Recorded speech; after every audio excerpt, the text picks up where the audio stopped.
And a good Wednesday, everybody.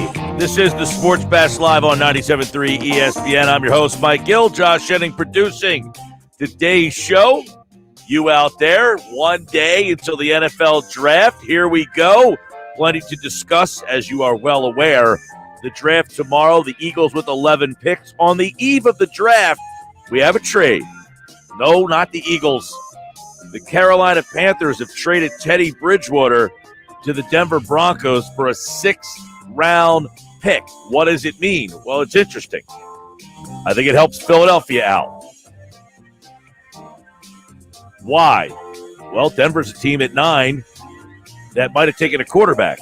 I don't think that means they're out of the quarterback game, but I guess it's less likely now that they take a quarterback at number 9. And what it could mean is Denver is a more likely trade partner for you, is what I think. Because now Denver says, look, we traded Teddy Bridgewater. We have our quarterback. Now, much like the Eagles' mindset, right? The Eagles' mindset was, I think anyway, I don't know this to be 100% accurate. They haven't told me this flat out to my face. I'm just trying to read the tea leaves. But I think the Eagles' mindset is, we want a defensive player. We think they're going to be 9 offensive players taken. So we'll just get out of the offensive players' way. We'll move back to 12, and we get our pick of the defensive players in this draft. Denver trades for a quarterback.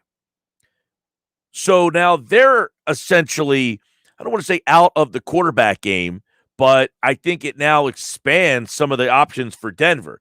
But I think one of the expansions for Denver would be a trade back.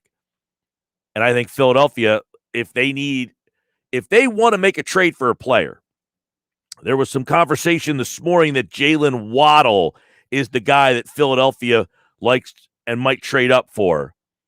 Then Denver, I think now with a quarterback in hand, is more apt to say, I'll move back to 12 because I could still get a quarterback at number 12. If there's 3 quarterbacks on the board if there's 2 quarterbacks on the board at number 9, there'll be 2 quarterbacks on the board when it gets to 12. So Denver can say, I'll move back 3 spots. I'll take the quarterback there if I want him. And if not, well, I'll take whoever's there for me. So I think this helps Philadelphia out in terms of making a trade up, because I think it now means Denver isn't as, I don't want to say they're not quarterback needy. Teddy Bridgewater doesn't solve all their problems. Now they have Teddy Bridgewater and Drew Lock.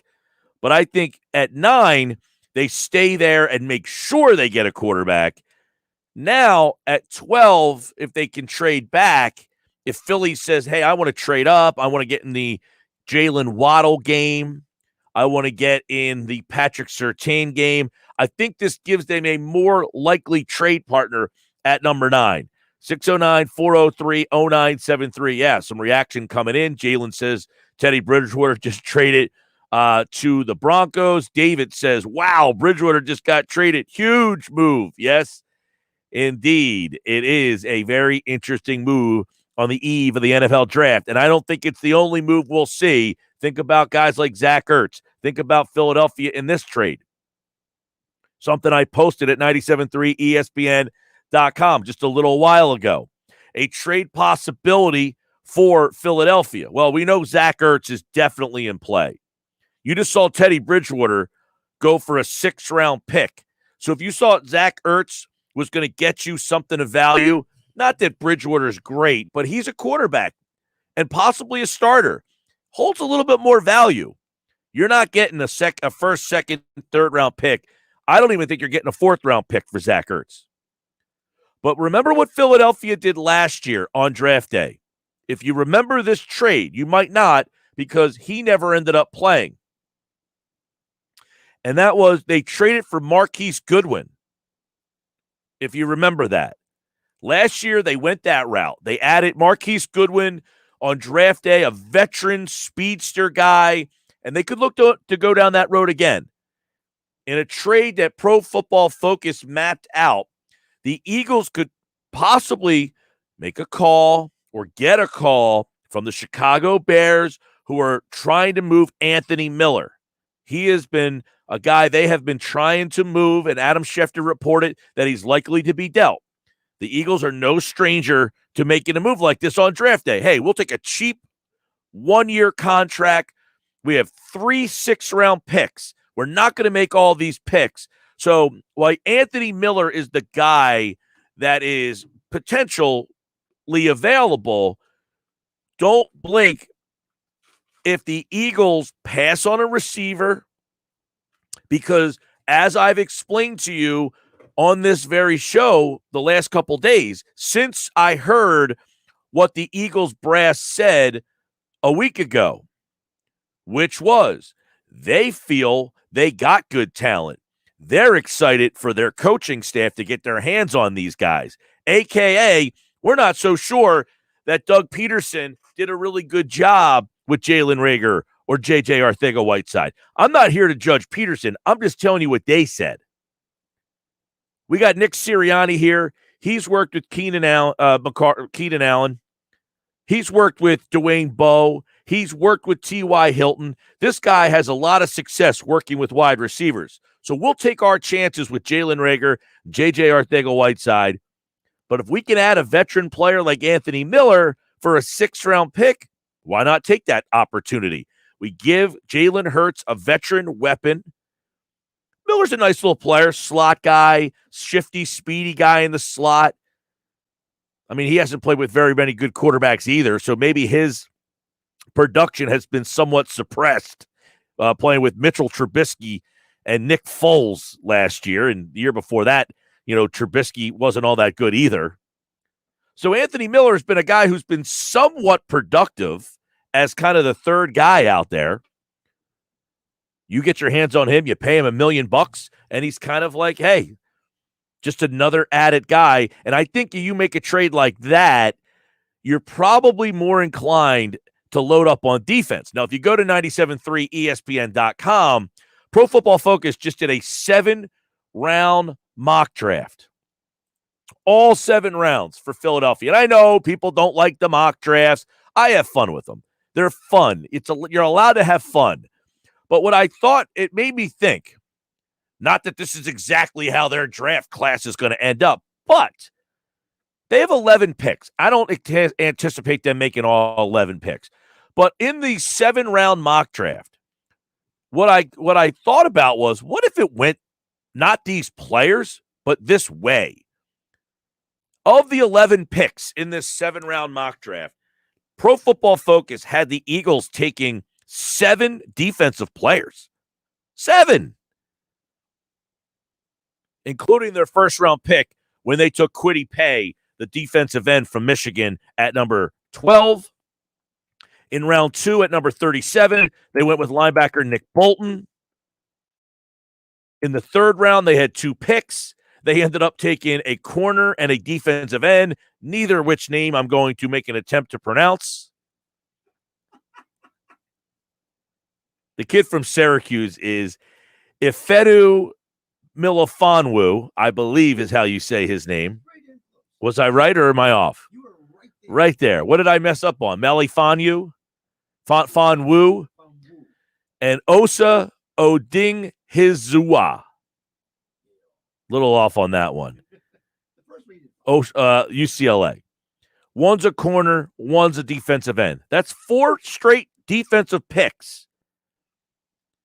Finally, in the 4th round, they go wide receiver. Back to defense in round 5.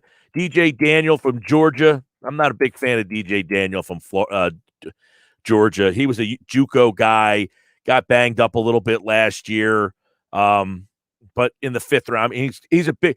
I'm seeing a pattern with the mock drafts that the Eagles, they keep going with the bigger physical corners. The kid from Syracuse is 6'2", 205. Daniel 6'1", 185. 3 picks in the 6th round. They went with a guard. How about this? Quarterback Felipe Franks from Arkansas. Interesting prospect. 6'6", 228-pound quarterback. He was one of the top recruits coming out of high school. He went to Florida. Brian Johnson was his quarterback coach. He ended up transferring from Florida to Arkansas. But at 6'6", 228 pounds, he can run, completed 68% of his passes, 17 touchdowns, 4 interceptions, ran for 200 yards and a touchdown. Felipe Franks was a unbelievable athlete coming to Florida. What happened to him that it just didn't work there? He got hurt, right? And he kind of lost that job. You probably know a little bit more about his story. I remember him at Florida. He was the man there. He was one of the top recruits coming out of college. Right. And what happened was high school. And he was supposed to be like the prize guy that Dan Mullins got to Florida when he got there. But then he got injured. And he lost the starting job to Kyle Trask. And he didn't really have an opportunity to get the job back. So he transferred to Arkansas, where they promised him the starting job, basically, because their quarterback history has been slim and none. Yeah, to say the least. But, I mean, in the 6th round, he would be an interesting guy. He would be a very fascinating guy because, again, the Brian Johnson aspect, you can't ignore that. He knows him. And number 2, he knows the SEC. If you are a coach in the SEC, you have to be familiar with everyone in your conference. And he is that physical prototype of that guy that is a traditional developmental quarterback, the guy with all of the physical tools, but maybe needs more mental development. 6'6", 228-pounder in the 6th round. Okay. And then you could argue he throws one of the best deep balls in this draft. Oh, I remember Franks vividly playing at Florida. And then I remember I was watching the game that he got hurt. And, here was this guy as the number 1 prospect, recruit. He ends up getting hurt, and then he just kind of vanished. I mean, he ends up going to Arkansas, who's been down the last couple of years. He has an incredible deep ball. He's one of those guys that he can put it on a guy 40 yards down the field easy.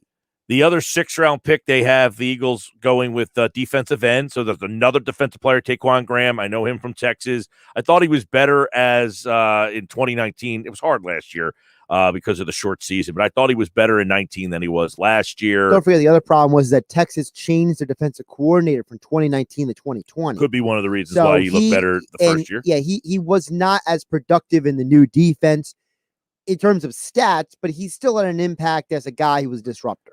And then in round 7, they go back to offense, wide receiver. I didn't write his name in the article, but it was Daz, kid from North Carolina. Daz, man. Let me see if I can pull it up here real fast. And then the defensive end this guy's really interesting. The defensive end from Duke, Victor Dimukeje. Yes. This guy had some eye-popping numbers. 32 tackles for loss, 21 and a half sacks, 4 forced fumbles. I mean, just always around the quarterback. The problem is he's a little small, 6'3", 265. Now, you're drafting a guy in the 7th round, and you're thinking to yourself, but one of the reasons the guy is a 7th rounder, very raw. Duke's not known for putting, a ton of talent into the NFL. Also, a lot of those stats were compiled against teams like Wake Forest and Syracuse. He didn't do that against Clemson. You know what I mean? He wasn't doing it against Florida State as Correct. much. So there was a 7-round mock draft that I just found interesting, not for the players so much, although some of those guys are kind of interesting. Felipe Franks would be one. But the fact that they went with 7 defensive players in an 11-pick draft. And the interesting part is Pro Football Focus also writes the piece about the trade for Anthony Miller. So as I kind of put the pieces together, not that they have this inside information, I'm just saying, it does make some sense to say, we'll go defense heavy in the draft. They went defense in free agency. They went with safety Anthony Harris. They went with linebacker Eric Wilson. And let's just keep on adding to the defense in the draft this year. See how this year plays out. Next year, we have 3 first-round picks. We've added to the defense. Now, with those 3 first-round picks, we can have some fun. We can find out what our offensive line looks like. If we need to go that direction next year, we have a pick. We can see what our receivers, if they've developed, if they've matured, if they've gotten better playing for Nick Sirianni, and if not, we have a first-round pick. We can evaluate our quarterback, and if he can't play, we have another first-round pick. we can look at our offensive line. If we have problems there, we can get 2 offensive linemen in the first round.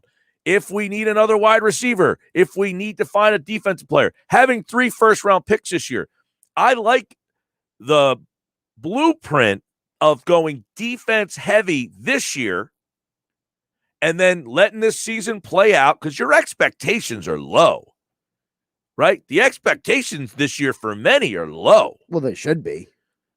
They should be, but I'm not writing this year off. And I don't. What did Sal Pal say? What did Sal Pal say on Friday? Yeah. Inside that building, I wish I had the exact quote because I don't really remember it verbatim.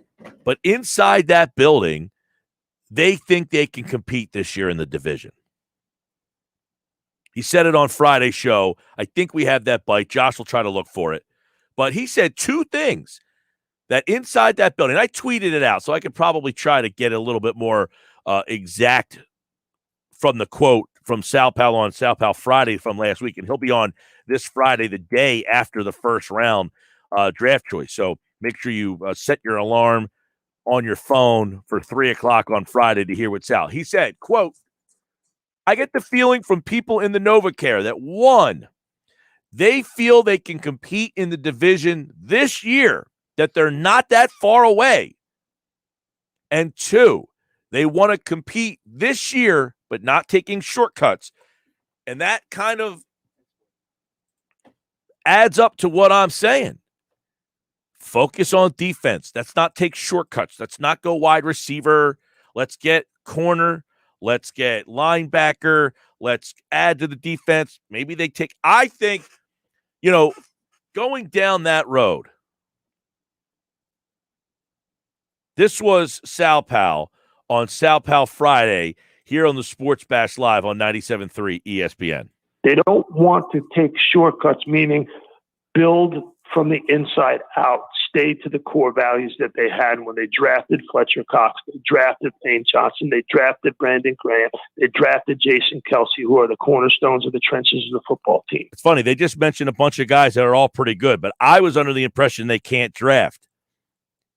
They don't want to take shortcuts. In other words, as Sal said, stay to the principles of this organization. Draft on the line. You might not like it. I don't love drafting Kwity Paye. But that's where they have hit their home runs.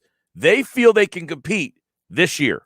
The feeling that I get in talking to people on background in NovaCare is that they feel like they can compete in the division this year, that they're not that far away. And, truth be told, won 4 games.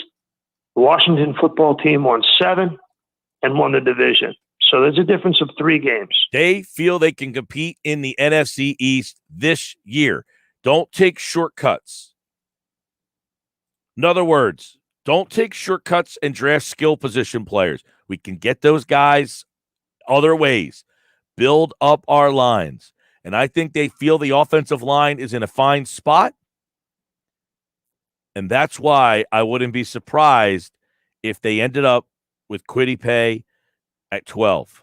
609-403-0973. A lot of messages coming in reacting to this statement, which is this team right now inside that NovaCare complex. I feel that the front office feels that the previous regime did not develop their younger players. Sports Bash Live, 97.3 ESPN. On the text board, Mike, it's interesting how the Eagles do not value linebackers, especially after last year's abysmal play. Think of the Rams game. That was awful. You're absolutely right about that. Look at Tampa Bay in the Super Bowl and how this offseason spending big money to retain Levante David and Shaq Barrett, plus they have Devin White. You're absolutely right. The Eagles have not. They did spend money in free agency to get a linebacker. That doesn't mean they spent big money in free agency, but I think they maybe are changing that view. And I think we'll find out on draft night, or really I think on Friday more so. Not Thursday, but Friday. I mean, unless they go crazy and draft Micah Parsons. But I think Jonathan Gannon, it'll be interesting to see how much influence his new defense has. And quite frankly, how much influence this new coaching staff has on what type of players this front office drafts tomorrow night. Sports Bash Live, 97.3 ESPN, the free mobile app. And don't forget, you can watch the show live on Facebook, YouTube, and Twitter. You could be a part of the live chat on the video streams, or you can always text 609-403-0973. I'm Mike Gill. This is the Sports Bash, brought to you by Matt Blatt Nissan. The all-new Matt Blatt. It's open on the Black Horse Pike in Egg Harbor Township, next to Home Depot, online at mattblattnissan.com. All right, I'm back. Ryan Roberts, coast-to-coast scouting draft expert. We'll go inside the draft with Ryan Roberts. Coming up next.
All right, 226, day before the draft, here on the Sports Bash. Ryan Roberts, Coast to Coast Scouting, Believe in the Draft podcast. At Rise and Draft on Twitter. The NFL draft analyst. Of course, we just had a trade. We'll see how that affects anything at 9, if at all. Teddy Bridgewater heading to Denver.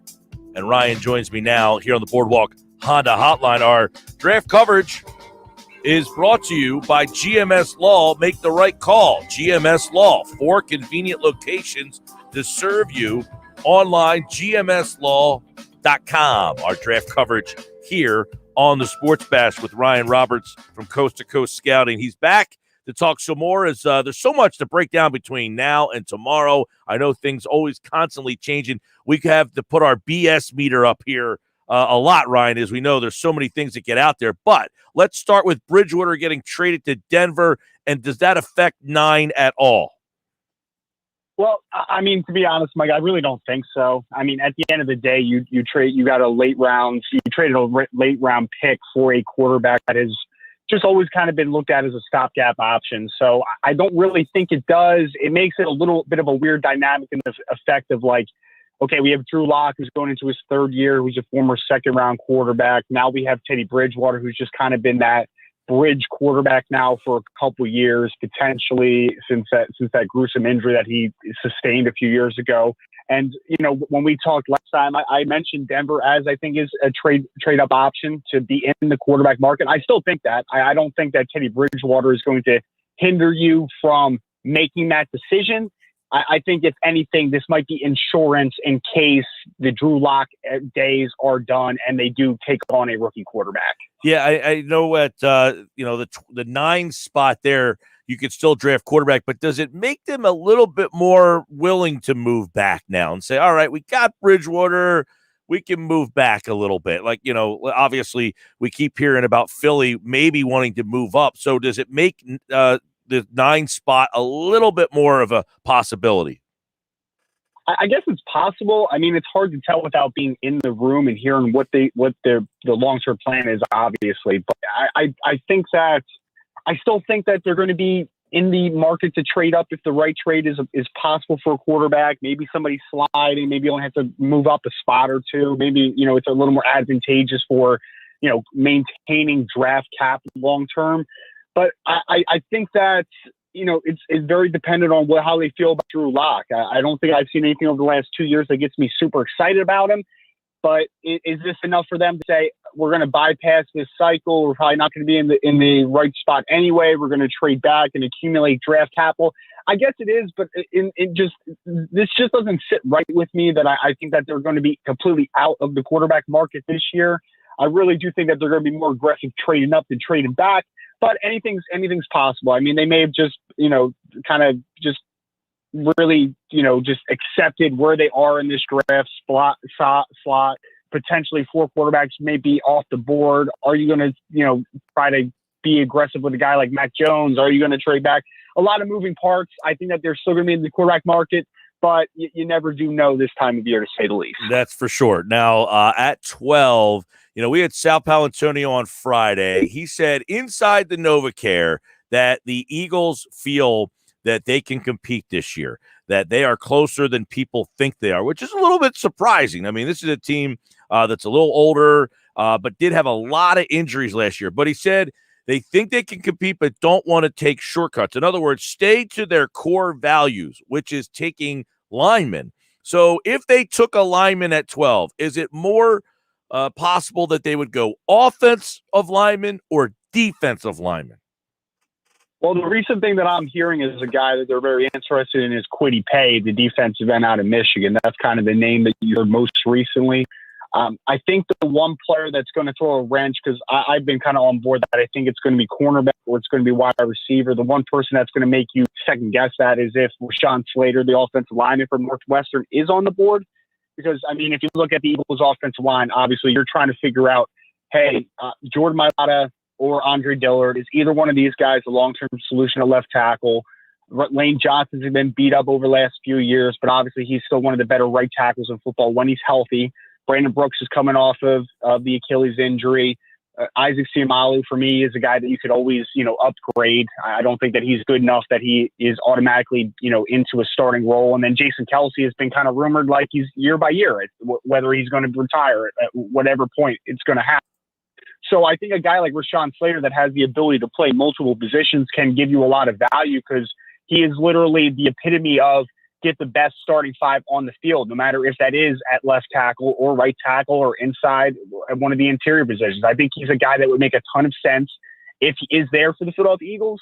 But, the most recent chatter is about Kwity Paye, who, Derek Barnett hasn't quite lived up to the expectation. Brandon Graham's getting a little older. Josh Sweat has had nice spurts, but is he anything more than a role player?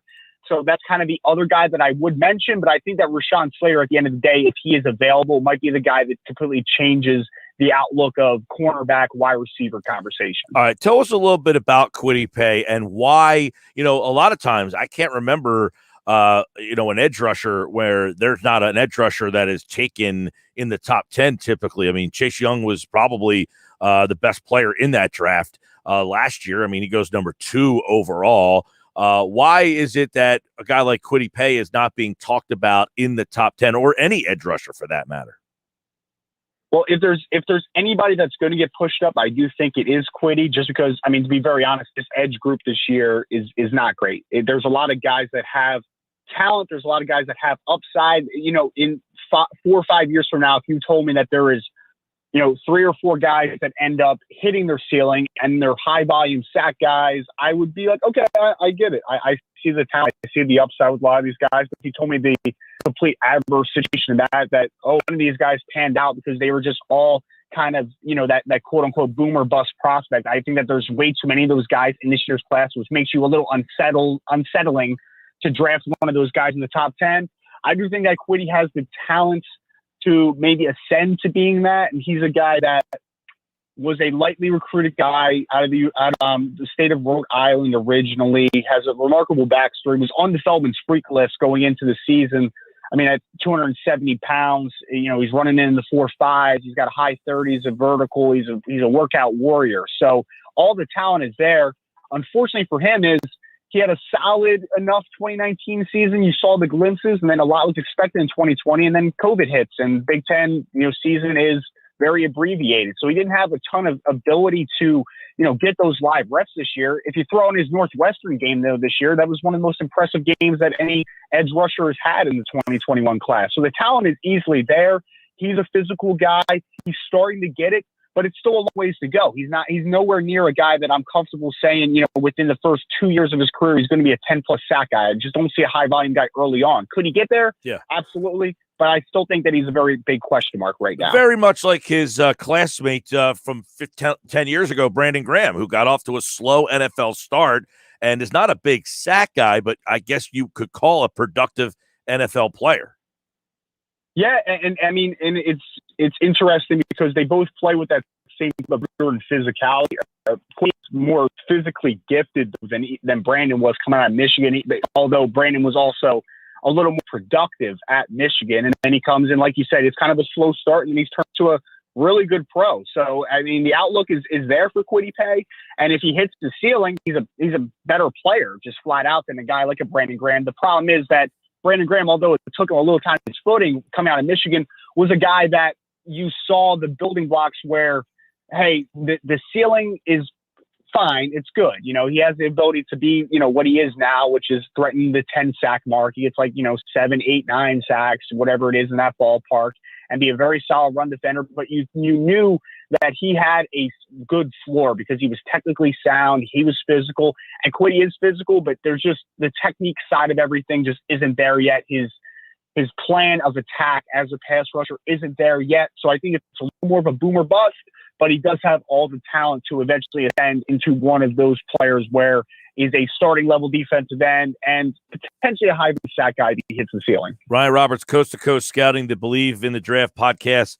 If Micah Parsons was on the board at number 12, I don't know how likely you feel that is, but if he was there at 12 and you passed on him, is that a huge mistake? For me, it is. Absolutely. I mean, if you're telling me Micah Parsons, for me, regardless of position value, is a top 5 player in this class. In my opinion, I think he can literally play any linebacker spot in a 4-3 or 3-4. I think he has that type of talent. He came into Penn State as a 5-star recruit as a defensive end. So he has that rush ability. And then obviously playing in the inside at both Mike and Will for Penn State was a dominant force. There's some questions about the off-field concerns. So he may possibly be there at 12. Unfortunately for Eagles fans, though, that are looking at like, oh, man, we could get the face of our defense because we have had a guy on the second level. Nigel Bradham was a solid football player, but, we had to deal with Nate Gary. And I know Alex Singleton had a pretty solid season considering that like no one knew much about him. But you haven't had a dominant second-level play on the defense in a while, and Mike Williams could be that guy. The problem is that the Eagles haven't drafted a linebacker in the first round since 1979. So how likely is that? I think it's very, very unlikely, unfortunately. But if the Eagles did, at 12, have the chance to take Michael Parsons and they took him, I think it's a steal. Because, again, as long as everything checks out off the field, I think he's a top 5 player in this class in the face of a defense for the foreseeable future. I think he's that special of a player. All right, Ryan, the Farley story is interesting. Now, the poor kid gets COVID. He's got back issues. I mean, the day before the draft, he gets COVID here. So he's already been kind of sliding around. I've seen him on some, big boards as high as, 7. Where do you kind of handicap what's going to happen with Caleb Farley tomorrow night? It's really tough because, the talent level is obvious to see. The kid is 6'2", runs in the 4.3s, former wide receiver, so he has ball skills. There is a rawness to his game, though, which was why it was unfortunate that he didn't play in 2020 because I did want to see, just the next step that he was able to take. I think it's going to be, if he is drafted, it's going to be very late first round at this point, if not into the second round, just because the injuries are, it's obviously recurring issues with a back injury now, which is very, very troublesome because those things tend to linger. They don't tend to get better over time, and then he has also history with a torn ACL, and he's had, it's a multitude of injuries. It's not just one recurring issue. Like he's had injuries in the past and he's still a little raw to the position. So although he may be a top 15 player, if we're just talking about straight talent in this draft, I think that he is going to slide, and I think that he could potentially slide into the second round just because there's a lot of uncertainty right now about his durability and his long-term outlook from the injuries. Yeah, he's definitely an interesting one because you want, obviously at 12, Philly, a lot of J.C. Horn speculation with that spot. Patrick Surtain, a lot of people think might go to Dallas. Everybody thinks that he's definitively the third guy, but if he's not the third guy, who's next? Who would be that other corner or two? Because the Eagles do pick again at 37. Is there a corner in the 37 range?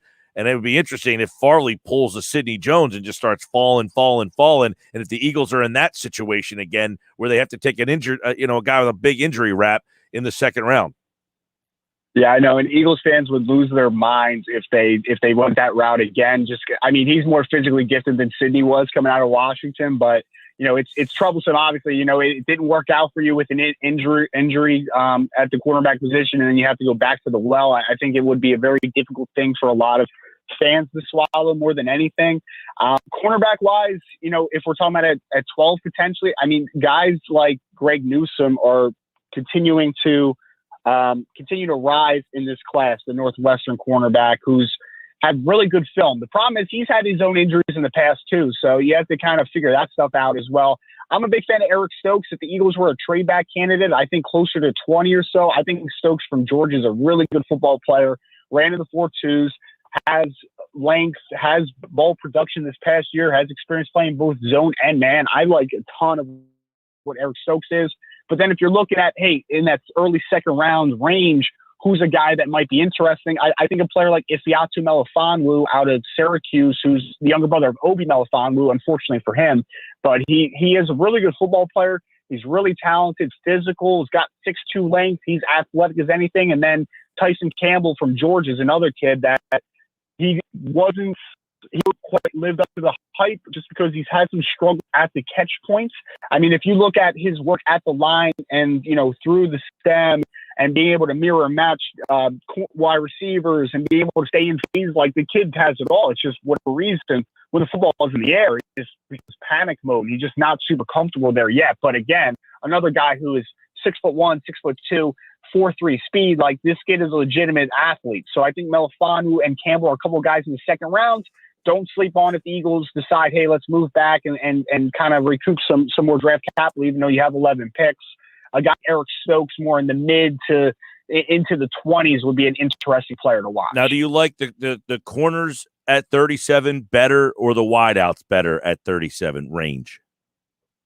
For what the Eagles need, in my opinion, I like corners at 37 better. I think that Melifonwu especially, or Tyson Campbell, even for banking on upside there, is really exciting. And then the problem with the second tier wide receivers is, for me, like, the Eagles need, a little bit of size on the outside. They need a guy that's a chain mover. Like, for me, that's what they really need because, I mean, hopefully Rager takes that next step and he's kind of that speed element, not quite the biggest guy in the world, but he's got kind of that dynamic presence to him.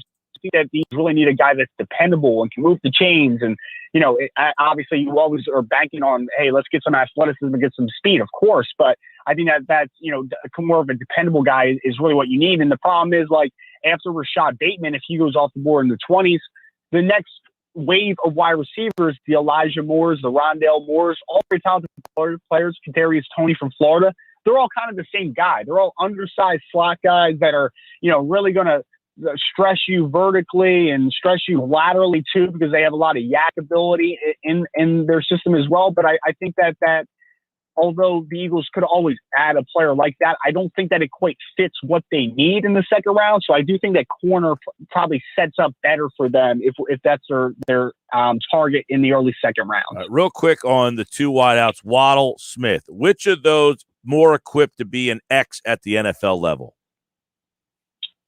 To be X, I guess it would be Smith, more equipped. It's troublesome though. Like, if you're obviously, for your X receiver, you're asking him to, play on the line of scrimmage a ton and work against press coverage. And Smith has done a great job of that in college. But then, that comes into the concerns of, like, how is that going to translate to the next level at only 166 pounds? He showed that he could do it in college. I think his releases are very good. I think he's very quick. I think that he could do it. Waddle, for me, is more of that slot Z wide receiver that's going to be off the line of scrimmage a ton. You're going to maximize releases. So out of those two, I would say that Smith is more that guy you're going to put into the boundary, put on the line of scrimmage, and ask him to beat coverage. Ryan Roberts is the co-host of the Believe in NFL Draft Prospects podcast, which you should definitely check out before this draft. The NFL draft analyst at Coast to Coast Scouting, and we'll be dropping a mock draft on draft morning. So check that out. He'll be back with us tomorrow to go comb through the mock draft. And he, like all guests, appears via the Boardwalk Honda hotline. All right, Ryan, that's half of it. We'll finish up more tomorrow on that mock draft, see who you think will go at number 12, and then he'll be back on Friday to recap round 1, get us ready for rounds 2 and 3. And we look forward to that, man. Absolutely, Mike. I appreciate you, man. I'll talk to you tomorrow. All right, Ryan Roberts, Rise and Draft on Twitter, at Rise, the letter N, Draft. Give him a follow. His mock draft drops tomorrow. Does a great job covering the draft. You can hear the depth of the knowledge on a lot of these prospects. Tomorrow we will go through his mock draft and kind of see what he thinks. Now, he tweeted this out earlier, that he's doing a mock draft tomorrow, half predicting and half, if he was the GM, what he would do. So it should be a very interesting 64 total selections, giving us 2 rounds, and he'll be on tomorrow to break it all down with us. Our draft coverage on the Sports Bash is brought to you by GMS Law. Make the right call. GMS Law, 4 convenient locations to serve you. Online, gmslaw.com. All right, when we come back, we appreciate Ryan Roberts. Paul Hudrick is coming up at 3:20. Sixers tonight against the Hawks. Big one. Already some Sixers off-season news that I want to get pick Paul's brain on as well. Sports Bash Live, 97.3 ESPN, the free mobile app. And don't forget, watch the show live on Facebook, YouTube, or Twitter. And if you are in the live chat, I will get to some of your comments. There's a lot of comments about a linebacker in the chat, and his name is not Micah Parsons. I'll address it coming up.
All right, 250 on a Sports Bash Wednesday, NFL draft tomorrow, but I do want to get into some Phillies stuff. As we know, the Phillies struggled last night. Zach Eflin took a hard luck loss. I say hard luck loss. I thought he pitched pretty well.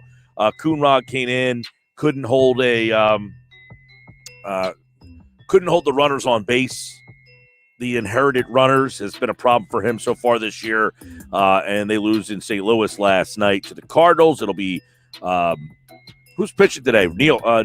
Nola pitching today, or Velasquez? I thought Nola was tomorrow. But Phil's have a problem in the leadoff spot. This I want to bring up. They've had McCutchen. Now, I haven't seen the lineup yet today, and I have Velasquez is today. Okay, Nola's tomorrow. That's what I thought. Phillies lineup, to my knowledge, is not out yet, but they got a problem in the leadoff spot, if you haven't noticed. They have been hitting Brad Miller leadoff, who, by the way, is an embarrassment in left field. I mean, that was awful last night.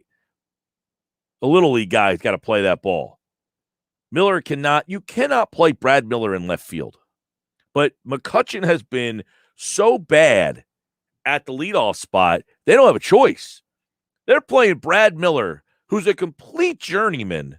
And look, he hits the ball. He's exciting. You remember when John Mayberry jumped on the scene and everyone's like, you got to play John Mayberry every day. I'm like, if you play John Mayberry every day, he's going to turn into John Mayberry. You can't play Brad Miller every day. But McCutchen's been so bad. And if you really take a comb through McCutchen's numbers, look, I didn't like the contract when they signed McCutchen. I remember they signed that 3-year deal, and I'll give him credit. The first year, he ended up getting the ACL. I thought that when he got hurt, it was noticeable that the team kind of went downhill a little bit. He wasn't having a great year, by the way, when he got hurt. But I will give him credit that he has a presence in the clubhouse, no question about it. That first year in Philadelphia when he got hurt, he was only hitting 256. 10 home runs, 29 RBI in 59 games. Last year, he was about the same. He hit 253, 10 homers, 34 RBI. He's hitting in the leadoff spot because they have nobody else. They essentially have nobody else to hit leadoff. He's hitting 154 with 1 homer and 6 RBI. His on-base percentage is .300 right now. It's awful for a leadoff man. It's awful for any guy. But for the leadoff guy especially, he struck out 18 times in 65 at-bats. Not good. He's only walked 14 times. They got a problem at the leadoff spot, and they don't really have an in-house option. Yesterday, Girardi indicated that losing Segura, we've lost Segura. That really hurts. Not really. I'm not trying to take anything away from Segura. He's certainly a good player, and they're missing him. But Nick Maton and Brad Miller have filled in at second base, and both of them have been productive. Heck, Maton's hitting like 400. So, yeah, I get it. Losing Segura, you've lost a good offensive weapon, but Miller and Maton in the second base position, they've both hit. So you can't sit here and say, well, the replacement has been so bad that we're missing Segura. Yeah, you're missing Segura. I'm not downplaying that. But Maton's hit and Miller's hit, and they've been the two guys that have played second base. Your leadoff spot has been an albatross. He can't get on base, which means the guys behind him who are hitting don't have anybody on base. They have two options in-house. When Segura comes back, he hit leadoff in Seattle, either Seattle or Arizona. I mean, he played he's bad at leadoff more times than any other spot in his career. The other option, which isn't an option, who's bad at leadoff, is Herrera. And I can't imagine they're going to put Herrera in the leadoff spot. That's just what they want. Leading off for the Phillies, center fielder Odubel Herrera. And the boos just come ringing down. No, he's getting stuffed at the bottom of the order. And quite frankly, he's not hitting either. He had an offer last night as well. So if you're Joe Girardi and you're filling up the lineup card and you can't even get to the spot to put a pen to paper for the leadoff spot, you got problems in your lineup. The seesaw continues as the Phillies win one, lose one, win one, lose one.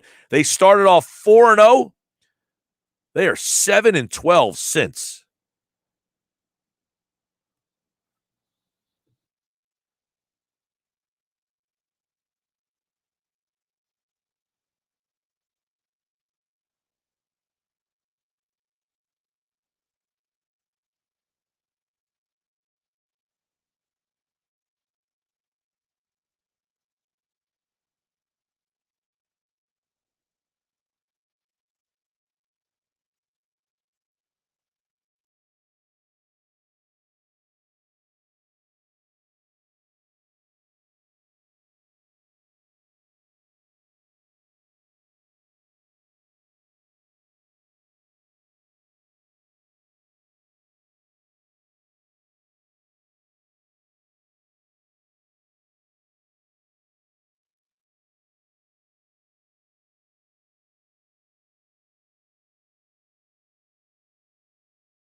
Just after 3, Sports Bash Live, 97.3 ESPN, the free mobile app. Watch the show live at 97.3ESPN.com. Mike, what's up with your boy Alec Boehm on the text board, by the way? Is he still your favorite player? He is. If you watched the game last night and had half a clue, you saw and heard what Joe Girardi said. He hit the ball twice hard, but right at people. I thought the shortstop robbed them on the last time he was up to bat. Did the fans overrate how good he's going to be and proclaim him a future superstar like Wentz and Hart? I don't think the fans really are all that expecting Boehm to be some sort of future superstar. Part of the reason is he's not all that exciting in terms of the home run. He doesn't hit these majestic home runs. I think fans, I've seen people kind of down on Boehm. I like Boehm because I like Boehm's style hit. If you watched the game last night and had half a clue, you see that he still has a great approach. He hits the ball hard. I think somebody said last night, this is why exit velocity, those numbers, I don't know what to do with these numbers, right? I don't know what I'm supposed to do with the fact that his expected batting average, this is what I read last night. His expected batting average with how hard he hit the ball last night is 770. Yeah, that's what I was reading last night, was that Boehm's expected batting average was 770. As hard as he hit the ball, if he hits the ball that hard, that often, he should hit about 770. So nothing's wrong with Boehm. He just hitting the ball at people. I think if you listen to Girardi last night, one of the things I agree with what Girardi said is, look, we just need a blooper, something to kind of go our way. You get that little blooper, that little flare, that little nubber, and sometimes that's the thing that opens things up. Right now, Alec Boehm's hitting the ball on the nose. He's hitting the ball really hard, and he's hitting it right at people. That ball last night, he hit the short. He smoked that thing. And I thought the shortstop, I can't believe he got up and got that thing. But definitely Boehm, no, not down on him at all. In fact, if anything, you would imagine that something good's coming up for him, the way he hits the ball. Again, I don't know. I'm not a hater of exit velo. If you hit the ball hard, you hit the ball hard. I don't care if you hit the ball hard. Find me a hole. Now, I guess the concept is if you constantly hit the ball hard, you will eventually be able to get that to find a place to go. I don't care how hard you hit it. Just get it to find a place that no one's standing in. At Mike Gill Show on Twitter. What's the OPS on a hard hit ball right at someone? That's a good question. I forget. I think I saw that. I'm trying to find it. I'm pretty sure I think it was Todd Zalecki over at MLB.com that talked a little bit about the Phillies offense needing a change of luck. That's what Joe Girardi said last night in the post-game presser. His comment was, look, we just need a blooper, a couple slow rollers, and maybe we'll get everything going. But he singled out Boehm by name. I mean, and basically said, look, this guy, here it is. Boehm flied out to right in the fourth. The ball left his bat at 101 miles per hour and had an expected batting average of 770. He lined out the shortstop in the seventh. How about this? The ball left his bat at 106 miles an hour with an expected batting average of 800. Do what you want with that. His expected batting average for the ball he hit the left was 770, and the expected batting average, this is why these numbers are just preposterous. The ball that he hit the short was a smoke. He smoked that thing, and the shortstop robs him. And the ball left his bat at 106 miles an hour. It has an expected batting average of 800. Now, expected batting average, when you look at that statistic, is a metric that measures the likelihood that a batted ball will become a hit. So if you hit the ball at 106 miles an hour and you do it enough that you would hit 800. If you just hit every ball at 106 miles an hour, you would hit 800. A line drive to the outfield with an expected batting average of 700 is given that figure because balls with similar exit velocity and launch angle would be a hit 7 out of 10 times. So if he hit that same ball last night, he would do it 8 out of 10 times. That would be a base hit. I don't know who comes up with this. This to me, and this is why I didn't mean to start this hour with some, down this the rabbit hole rant on exit velocity and launch angle. But this to me, those statistics to me, this is, I don't discount them. I don't say they have no meaning. I'm not that guy. But here's what I'll say.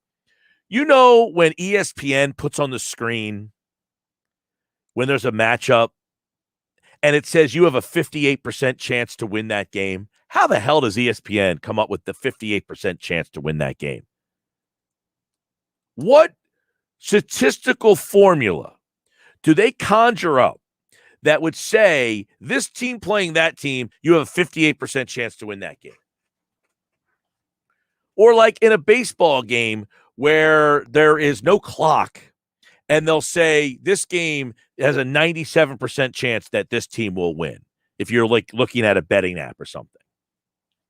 That to me is what all these numbers are. I don't know. They're not bad. They're not good. They could be helpful. You're telling me that ball is an expected batting average of 800. That's great. Guess what? On that ball, I'm out. And guess what? He's not hitting the ball 106 miles an hour every single time. And if he does, the one time that he did, he's supposed to hit 800 and he got out. So great. His expected batting average on a ball at 106 is 800. But the one time that he hit 106, he got out. So currently his average is 0. So Bohm is the least of their problems right now, is the point. Right? Bohm, for someone to take the time and ask about Alec Bohm, you're missing the entire point of the problems that this team is having. Alec Bohm is the least of their problems because his expected batting average apparently is 800. He's hitting 198. He's hitting 198, Bohm. But the way he's hitting the ball, his expected batting average is 770 or 800. In other words, he hits the ball hard. It's just not translating. And Joe Girardi said it last night. He said, quote, "It's hard for me to really talk about what other teams are doing, but I'm a little surprised our offense is so down. A lot of times we'll talk about hitters are a little behind when the season starts, but I think there are a lot of hitters way behind. And you come to work every day. You watch our guys do their work. The work is good. It's not translating." He says, Alec Bohm hit 2 balls really well today. Nothing to show for it. Now, Bohm had the shot to left, as I said, with a 101.8 mile per hour velocity, and it's an expected batting average of 770. I can imagine people driving off the side of the road right now with that. He also lined to short in the 7th with a 106 mile per hour velo, and that expected batting average is 800. So apparently, Bohm is hitting the ball hard, and his batting average is not equaling what it should equal with how hard he's hitting the ball. So you asked about the ESPN win probability?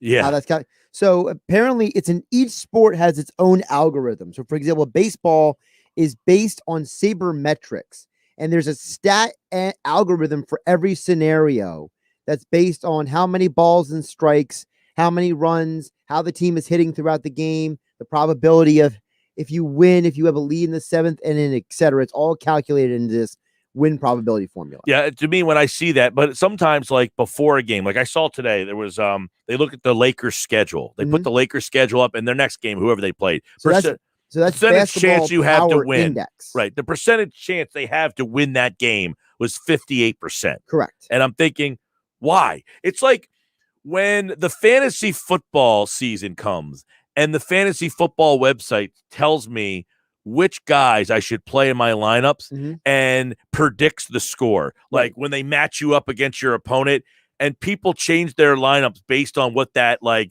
fantasy predictor thing. There's just some random Joe sitting there saying, I think he might score 14 points. No, it's an actual mathematical formula that calculates this person averages this many yards per game this week of the year with this quarterback with this scenario. It's all analytics based, and it's exhausting. Oh, exactly. I'm saying, but like you would have a better. I should have said you would have the same result if some random Joe is what I should be saying. Sat there and just said, I think he might score 14. Which would you have more faith in, the random Joe or the analytics? Neither one of them.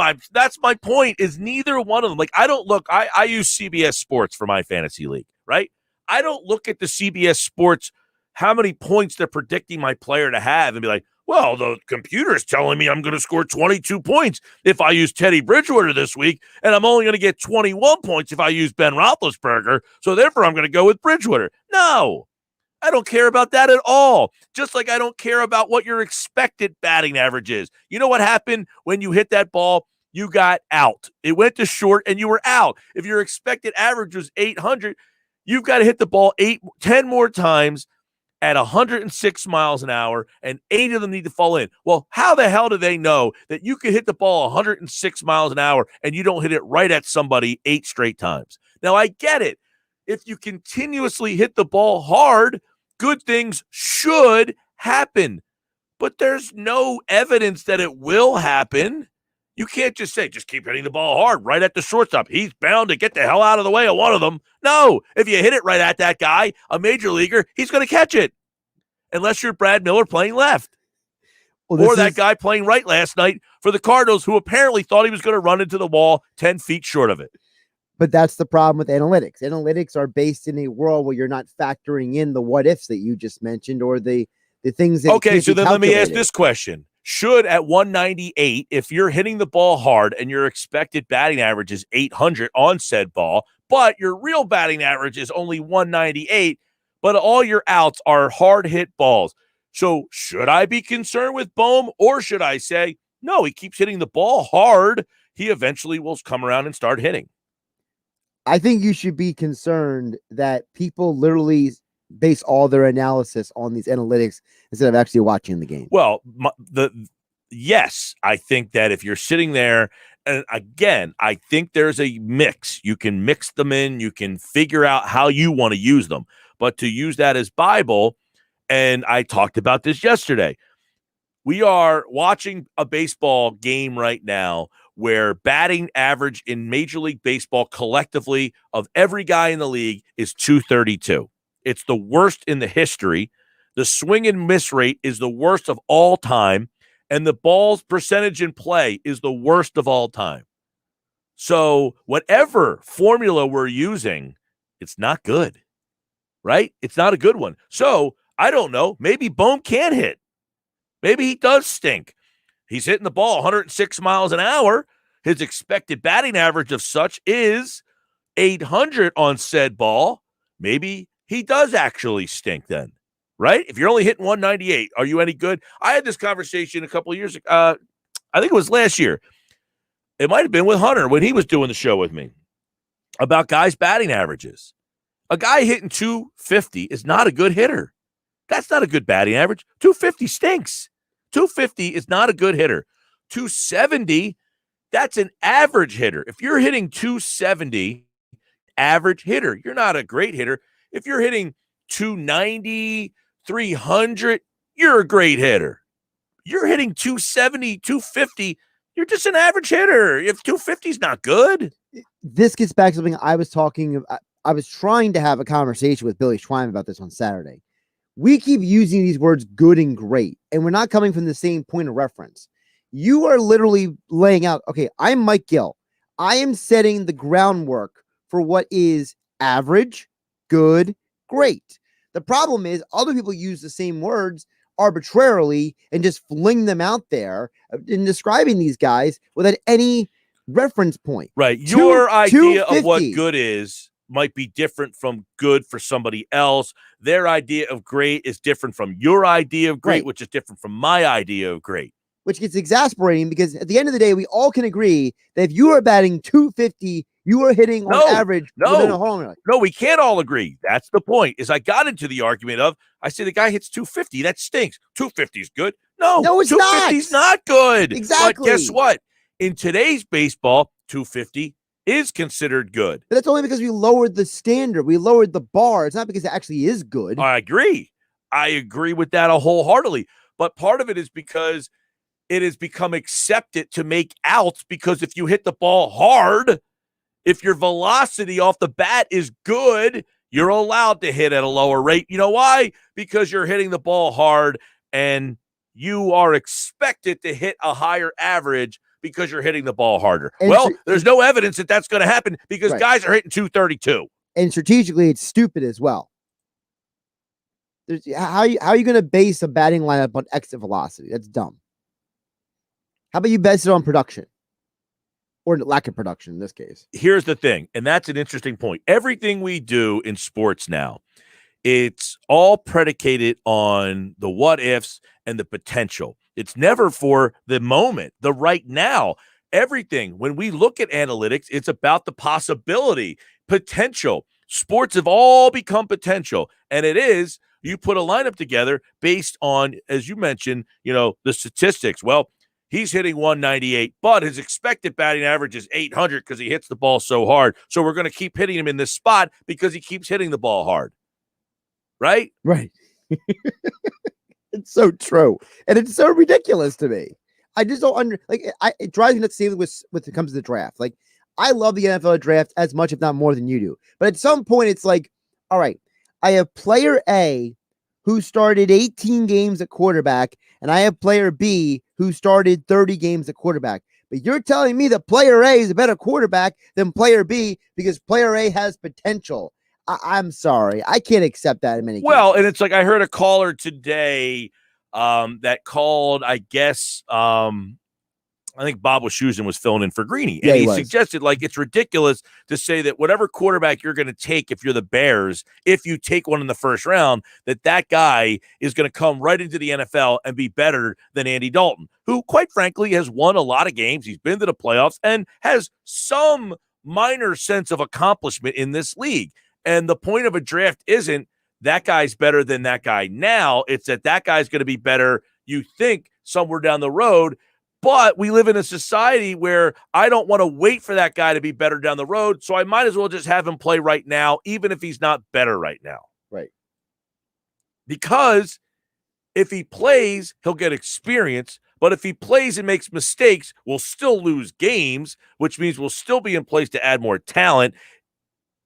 Sports, again, I blame the Sixers and a lot of, analytics has, like I said, I'm not an anti-analytic person, but I would say if you had the option to ask fans if you want to get rid of them from the game and just go back to a simpler time where it's just your roster plays my roster and whoever's more talented wins, not who has more information, not who has better stats in terms of the draft, the statistical guys who are putting these together. I think we would just say, yeah, I'd rather that, because the game has not become about the game anymore. The game that's being played that night, it's always about what's next, what's 2 years down the road. And I blame the Sixers for this, and I was supportive of what they did because that's the way it is. But information, there's too much information in sports. Sports doesn't need all this information. We've made sports way too complicated. Sports should be easy and fun and a release. Now we've made it a mathematical equation. Right. Nobody likes math. Sports has become math and science wrapped into one lecture hall. I don't want that. Simplify it. Go back to the way it used to be. Just get all of it out. And I'm not saying it's bad. I'm just saying we have too much information. We just have too much information. We don't need all the information. I don't want all this information. Paul Hudrick, Inside the Sixers, is coming up next. I went a little long. I apologize, Paul. I just ranted for 10 minutes on analytics. So stay there. I see him laughing. He can hear me. I'll be back. Paul Hudrick's coming up.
All right, 326 here on the Sports Bash. Paul Hudrick inside the Sixers and the Hawks tonight. Sorry I went on a little so somebody asked me real quick, where are you? Like, basketball analytics aren't seemingly quite as overtaking. I guess threes are better than two is the one, big thing that I guess would be analytical. But how, I feel like football, basketball, baseball, where is it kind of on the landscape of the battle of analytics versus the quote unquote basketball scouts?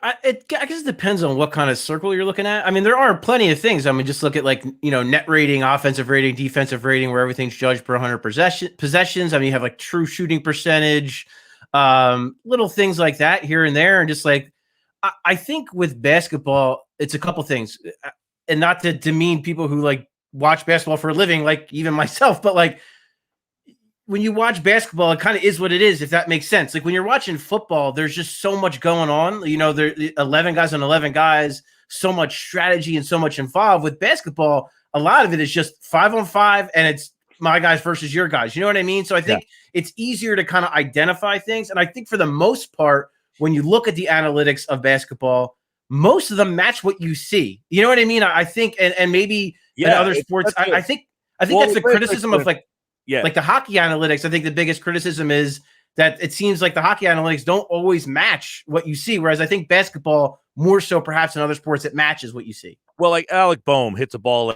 last night, 106 mile per hour exit velo. Okay. Which again, I'm not like fine. Do what you want with 106 exit velo. I don't know what to do with that. His expected batting average when you hit the ball 106 miles an hour is he's expected to hit 800.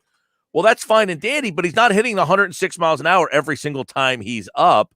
So the one time he hit it 106 miles an hour, he lined it to short and the shortstop caught it. So I don't know what to do with a expected batting average. Now the ball hit the left. It was 101 exit velo, and his expected batting average on a ball hit at 101 miles an hour is 770.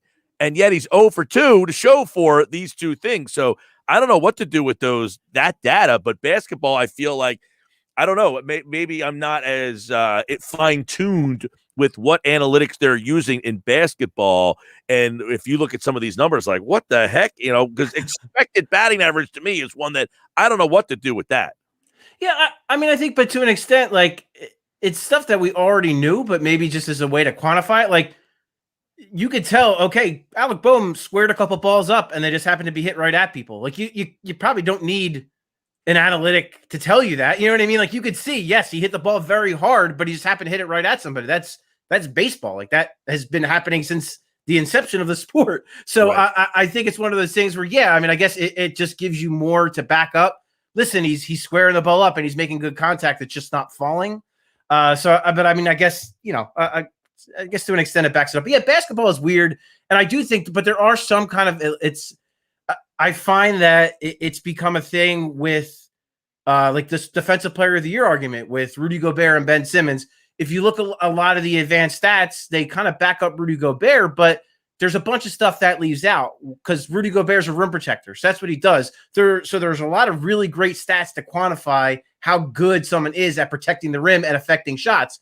With Ben Simmons, because he guards the other, the opponent's best player a lot, because he is really good off the ball as well. It's hard to quantify kind of how much of an impact he's making because some of those analytic stats aren't as kind to him because he's guarding the best player on the other side all night. So I think to that extent, sometimes with like in all sports, I think it's, yes, analytics, I think are a tool. They are useful. I will never say they are not.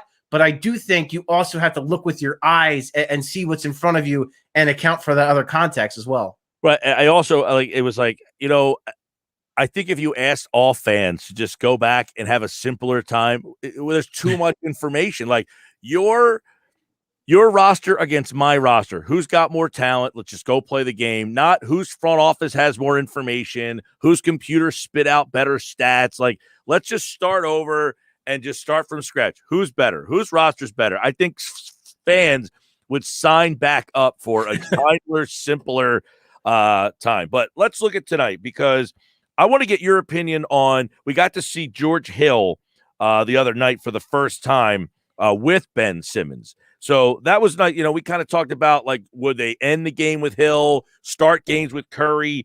So Monday night against Oklahoma City, we got to see them together. Did we learn enough in one game to say, I really like the way these guys might look together? No, flat out no. I mean, it's going to take some time because, and I also, I don't know at what point Doc Rivers is going to kind of, I mean, it's been tough because of the injuries, because so many guys have been in and out of the lineup. But I'm curious, at what point does Doc Rivers say, okay, I've seen enough of these guys. I know what all these guys can do. Now I want to look at, get a preview of what this might look at in the playoffs. We might never see that. He might not do that at all. He might wait until the playoffs to kind of show that. But I think for now it's going to be hard because he likes Doc. I disagree with him on it, but he loves those all bench lineups. So I don't think they're going anywhere for the next, however many games. I don't foresee that happening. So until that does, you're probably not going to see a ton of Ben Simmons and George Hill. Now, I think George Hill, and Doc has said this all along, and I agree. George Hill is 34 years old. He's been in this league a long time. We know what he is. We're not, we don't have to discover anything about George Hill. We know what he's capable of. So you don't necessarily have to see him in those situations. And then on top of that, because George Hill has played with so many different players, because he's played with a Giannis Antetokounmpo, he's played with a LeBron James, and he's also been at spots where he's been the point guard and he's kind of ran the show. So it's not a guy, he can fit in anywhere. He can fit in any lineup. He can shoot, he can dribble, he can pass. He can play on the ball, can play off the ball. So I don't think we need to see as much, and we might not. But I'm overall, Mike, I'm really encouraged by what I think he can bring on both ends of the floor. And I, like you talked about the idea of him closing games. I think that's very much going to be in play once the playoffs start, or even as the season closes, when maybe some of these games are a little tougher, when they play some tougher teams. But yeah, I would say what I've learned is that George Hill is still pretty good. He can play, and he's going to help this team. Yeah, and I know that the stretch, I think Michael Kasky-Blomain was on with us yesterday, and he wrote the piece at CBS that said they have the easiest schedule down the stretch here. Now, the Hawks have been kind of interesting. They play them tonight and tomorrow. These are really two of the toughest games they have left. So it feels anyway that Doc could at least try to play with some rotations these final, 10 games. What is it? 9? Yeah, something like that. But no, I mean, so with the Hawks, it's tough because you're right. They have been playing better, but right now they're so banged up. I mean, yeah, Trae Young's obviously not going to play. They're missing their two young wings in Hunter and Reddish. I think Herter's doubtful tonight. Bogdanovich is questionable. I mean, it's kind of the opposite of what we saw earlier this season when the Sixers had to go to Atlanta with basically Joel Embiid and the Bluecoats and try to win a game, and that didn't work out so well for them. And the Sixers, you look at and all they have is Mike Scott is questionable. So they're coming in this thing pretty close to full strength. So you're right that I think this would have been a nice test. This would have been a couple games to kind of get that experience. But at the same time too, Mike, I think after that losing streak, I think, getting that easy win against the Thunder and then maybe beating up on the Hawks for 2 games might do them some good, kind of get them back in the flow, get them winning again, so that when they do take on, there is a game with the Heat left. I struggle. I can't remember everything on the top of my head, but they do have some games against. For the most part, it is easy. I mean, that quite point blank. It is a very easy schedule. They got Hawks, Spurs, Bull. They play 5 games next week. Spurs are still hanging in there. Yeah, Spurs, Bulls, Rockets, Pelicans, Pistons, then Pacers, Heat, Magic. Yeah, so I mean, the Pacers are still playing for something. They're still playing hard. They've been playing a little bit better. The Spurs aren't an easy team to play against typically if they're healthy. So I mean, you're gonna and again the Heat. I mean, the Heat's they haven't been playing very good basketball at all. But you couldn't do anything with the Pelicans the last time you faced them. I know they're not good. Pelicans have been playing much better ever since they moved Zion to that point guard role. They've been playing better. So there are going to be games that are going to be. Listen, they're games they should win, but they're not. They're tricky. They're not easy. They're not like Oklahoma City. They're not going to be like that. They're going to be games where you're going to have to show up. And you're going to have to play. Won at Boston last night. Yeah, it's true. Fair point. Well, I think that had maybe a little bit more to do with maybe perhaps the Boston Celtics taking them a bit lightly, and the Sixers kind of being on a 4-game losing streak and not taking anybody lightly at that point. But yeah, well, the Celtics, I mean, it's funny because the Celtics had won a few games, and I saw some people were kind of like, oh, look out for the Celtics. But I'm sorry, they are what they are to me, the Celtics. I don't think they're a very good basketball team. As one of my former colleagues noted, I thought it was actually a good way to put it. They don't make like they're not hard to play against. They're not hard to match up against. They don't make it hard for them to play against. They have Brown, they have Tatum, and they're great. They're elite scorers, elite wing players, but they don't really have any, like, you talk about an identity. Like the Sixers have an identity. They are a defensive minded team. That's how they're going to win games. If they go far, it'll be because they are playing elite level defense. With the Celtics, it's like, I don't like if Tatum or Brown get hot, that's the only chance they have to win games, I feel like. So, and like same with like the Heat this year, like they kind of have that, they were really close chemistry wise. They played hard. They scrapped. You haven't seen that this year. So I think that's one thing with the Sixers that has been good is that they've kind of established an identity as, when we're right, we're playing good defense, and that's how we're going to win games. We're gonna punch you in the mouth. We're going to play good, hard, physical defense. Talking with Paul Hudrick, 97.3 ESPN.com, covers the 76ers, of course, inside the Sixers here as they're playing the Hawks tonight. You can hear the game on 97.3 ESPN. And then again, no, it's not tonight. It's Thursday night. I'm sorry. Thursday night, tomorrow, they play the Hawks back-to-back Thursday and Friday. So they're up against the draft. No, you're right. You're right the first time. Play it tonight and then Friday. Correct. Yes, sorry. Tonight it's all right. and Friday, they play the Hawks. I see. The draft is tomorrow, and I thought the Sixers were up against the draft. They are on Friday, not Thursday. There's what I got. Correct. Tobias Harris down the stretch here. He had missed a couple games with the knee. He wasn't anything special the other night. You anticipate them kind of like pulling back on him a little bit here? No, I mean, I think he's in pretty good shape. I think they are just – really easing him in, I think. And the Thunder game, he was decent. I mean, he was like, nothing. But then again, like, you couldn't glean much from that game anyway because they kind of just crushed him. But I mean, I think he kind of filled the stat sheet. He had like 11 points, 4 rebounds, 4 assists, and 4 steals or something crazy like that. So he did impact the game. He did play pretty decently. But it's going to be, I think he's healthy, which is the most important thing. I think the knee is feeling better.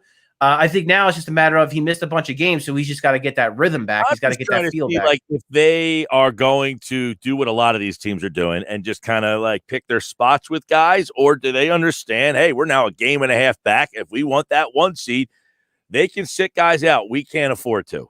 I think it's got to be a balance, and it's not easy. It's not fun, but I think that's the deal. I think it's got to be a balance of, like to your point, picking spots for certain guys at certain times. If a guy maybe isn't feeling 100%, just don't play him. That might just be, and I think that's kind of been the way Doc Rivers has treated most of the season. Like with Joel Embiid, especially, like if you're not 100%, do not play. And I think that served them well in the long run. I think it's going to serve them well in the long run because right now, knock on wood, all the guys right now are pretty healthy. They are in pretty, like, yes, they had that, the 4-game losing streak was rough. They missed a bunch of guys.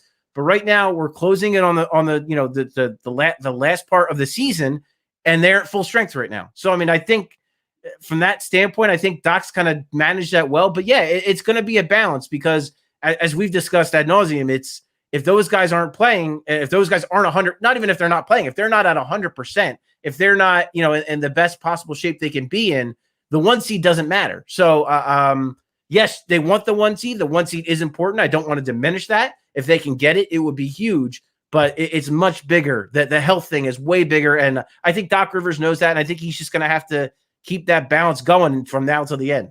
All right, 2 quickies for Paul Hudrick here. One, somebody asked me the other night, can Paul Reed, take some of the Mike Scott minutes? Now, Mike Scott might not play tonight. Would we anticipate Reed has a shot to do something over these 10 games to show the coaching staff that he deserves some minutes in the playoff? I can't imagine that they would give him playoff minutes, but you tweeted the other night. I was laughing. I said, Paul Reed's fun. I said, all these Paul Reeders are going to start coming out, man.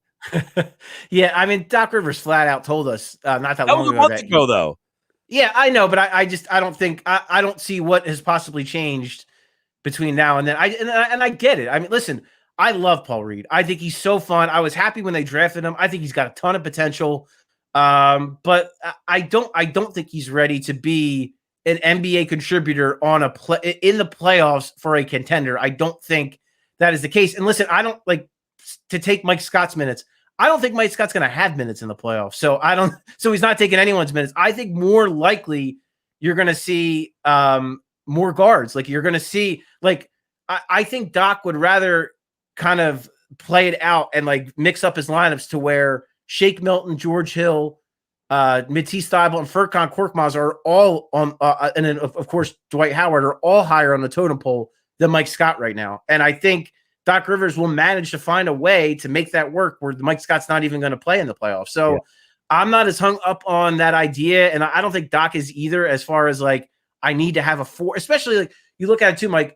Tobias Harris and Ben Simmons are going to be playing 35 to 40 minutes a night. Yeah. So that's kind of that 4 role will kind of be filled between those two guys for a good chunk of the game. Because it's not necessarily about offensively who plays the 4. It's about who guards the 4. Really, so as long as really interested to see how they handle the Danny Green, Matisse Thybulle minutes in the playoffs. For sure. I mean, for Thybulle, I think it's going to come down to, is he making shots? Shot well the other night. He did. And look, his shot looks good. I don't know what it looks like maybe his lower body. He's changed a little bit. He's getting a little bit more arc underneath him. He looks a little bit more, he's not rushing it. Like it's still a good, quick release, but he's not rushing it. It looks like he's under more control. So I've been pretty encouraged by the way he shot the basketball, but I think Danny Green does so many little things, veteran things that maybe you don't pick up on when you watch the game at normal speed or you're just casually watching, where if you go back and really critique the game and look at it, so many little things Danny Green does, whether it's ball, moving off the ball, whether it's little defensive stuff like help defense, rotation defense. Clearly Matisse Thybulle is, if it's not Ben Simmons, and Matisse Thybulle is their most impactful defender. So I think you need to find a way to get both of them on the floor a great deal. And I think Doc Rivers will do it. Listen, to me, that's a good problem to have 2 guys that are so good at what they do that you have to figure out a way to get them both on the floor. That is a very good problem to have. And let's be real, Mike, that's not something the Sixers have had in recent years, that they've had this slew of options they can go to off the bench. So to have that, I think is a good problem. All right, Sixers tonight against the Hawks, 97.3 ESPN. The coverage starts at 7 o'clock. Kevin McCormick at 6:40 tonight with a live report as the Sixers and the Hawks will play tonight and Friday. He's Paul Hudrick back on Friday as they'll play the Hawks on Friday, too. I got it right. All right, Paul. We'll talk to you then, man. Sounds good, Mike. Thanks, man. All right, don't forget McCormick tonight at 6:40 with the report, and Paul is back for Inside the Sixers on Friday's show. He, like all guests, appeared via the Boardwalk Honda hotline. Coming up at 4 o'clock today, of course, is football at 4. Geoff Mosher continues to answer your NFL draft questions, your Eagles stuff, your NFL stuff. There was a trade today. How does that impact Philadelphia? We break it down. Football at 4. Brought to you by JCPenney. It's almost Mother's Day, so visit the Friends and Family Sale for amazing deal on gifts for mom. Today through Sunday, only at JCPenney. Sports Bash on 97.3 ESPN, the free mobile app. And don't forget, you can watch the show live video. Facebook, YouTube, Twitter. Use your smart TV, your cell phone, your tablet, your laptop, and watch and be a part of the Sports Bash in the live chat comment section. There's a lot of people over there just chatting away, having a little fun. Back and forth they go. All right, I'm Mike Gill. This is the Sports Bash. Back with more here on 97.3 ESPN.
Now we got another Sports Bash Cash code word. Tomorrow's the final day. Actually, Friday's the final day. Now I'm all out of whack now. I thought the Sixers didn't play till tomorrow, and now it's only Wednesday when I really thought it was Thursday. The draft isn't until tomorrow. I should really know that. Sports Bash Cash code word at 3:55, 4:55, 5:55, 6:55. Tomorrow morning at 9:55, and then Friday will be your final day. All right, Sports Bash 97.3 ESPN. The Eagles could have given a 6 for Teddy Bridgewater. Yeah, they could have, I guess. They don't want to pay him. He makes a lot of money. He's got a huge contract. He signed that big contract last year with Carolina, right? What's he making? He's got to be making 20. I thought he was making like $23 million. We got to think before we speak sometimes. Yes, the 6th-round pick for Teddy Bridgewater is now Carolina agreed to take on $7 million of Bridgewater's $10 million in guarantees. His contract is now restructured to make him a free agent at the end of the season. Okay, well, that is a little bit of a change. So Carolina did take on a lot of the money there. I still don't know that Philadelphia. Well, they're only paying him $3 million then, Denver. So yeah, I guess they could have made that deal. I mean, in hindsight, sure. Well, in order for them to combine the money to make it a free agent next year, it adds up to a $10 million altogether. For who? For Teddy. Right, but it says Carolina agreed to take on $7 million of Bridgewater's $10 million in guarantee, and the contract was restructured to make him so they're only paying him $3 million. Which is what the Eagles are paying Flacco. Right. Here's the difference. You have Bridgewater on, you have a quarterback problem. Because Bridgewater is 29 years old, not 37. A problem. Right, but they want Hurts to be the starting quarterback. Right. That's the thing. That was Jeffrey Lurie's instructions, remember? Right. Well, I mean, if you had Teddy Bridgewater there, you might conceivably say, no, I want a battle. Right. I want the best man to win. Right. Sirianni is competition. So to go back, I apologize to that guy. It's not if you gave up a 6th-rounder to get Bridgewater and only paid him $3 million, I thought he had signed a much bigger deal than that. Yeah, they restructured the deal because it was originally a $54 million contract. Correct. I could have sworn he originally he was paid signed a huge chunk of that last year. He signed a 1-year contract. This is his old deal because this is from 2019. He signed. I'm trying to read from a distance, and I'm not doing too well. Give me a second. Yeah, he signed that deal to go to New Orleans. He got a new deal last year from Carolina. All right, he is a 20. So Bridgewater was a $22.9 million cap hit. Yeah, I thought he had a lot of money tied to him. So they must have worked something out there because his cap hit was $22.9 million. The Eagles could not take that kind of cap hit on. So that's what ended up happening, I guess. I don't know. I'd have to read more. It was a $54 million total contract. $31 million was initially guaranteed of the $54 million. Technically, if the Panthers would have traded him before last year, it would have been $31 million of dead cap. Now it is somewhere between 10 and 17 million of dead cap. See, I feel like the Eagles couldn't take that contract on. Well, especially considering the fact they just traded Wentz. Well, I'm saying they don't have the cap space to add a contract of that magnitude. Because this is more than just the guaranteed money. This is also the base salary that's also guaranteed if he's on your roster. Now, Kyle, Bridgewater is better than Flacco. Of course. I mean, that's not an argument. No one's suggesting that they got a better player in Flacco. They got a cheaper player in Flacco. Correct. And keep in mind, I don't think the Eagles wanted to bring in a guy who would, I don't want to say push Hurts, but compete with Hurts. If you bring Bridgewater here, he's got to compete for, I know he's not like a top 10 quarterback in the league, but he's a starting level quarterback. I like Bridgewater, and I like the trade, a 6th-round pick. I don't think they could fit the contract in, but I don't think the Eagles wanted a controversy. No, and don't forget the Panthers, they get their 6th-round pick back. They trade for Sam Darnold in this.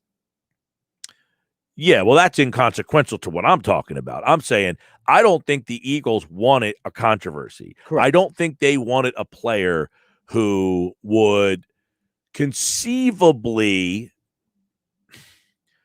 I don't want to say be better than Hurts, But if Hurts struggles, he's got to have a guy over his shoulder that you're not going to turn to Flacco. Fans start chanting Teddy in the stands. Possible. You're not going to. I don't think fans care about Joe Flacco.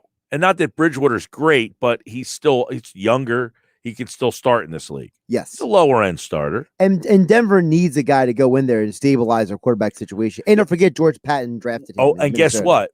Now they're going to have a situation similar to what I'm just talking about with the Eagles. They have Drew Lock, who they just drafted in the first round, and now he's got someone he has to compete with somebody. Good luck, we're all counting on But you. they wanted that. They wanted that. They wanted someone to be better than Lock and push Lock and maybe make him better. I don't think the Eagles want that for Hurts. They want Hurts to be the starter. Remember, they have a new GM in Denver. He did not draft Drew Lock. Then what are we doing? We're evaluating Hurts. That's what the Eagles are doing. They're evaluating Hurts. They don't want to evaluate Teddy Bridgewater. Guess what? They don't want Teddy Bridgewater to be their quarterback either. If Hurts stinks, they'll draft a guy next year. It wouldn't be Teddy Bridgewater, and that's why they wouldn't make that trade.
Football at 4 is powered by the Inside the Birds podcast. It drops tomorrow morning at 6 a.m.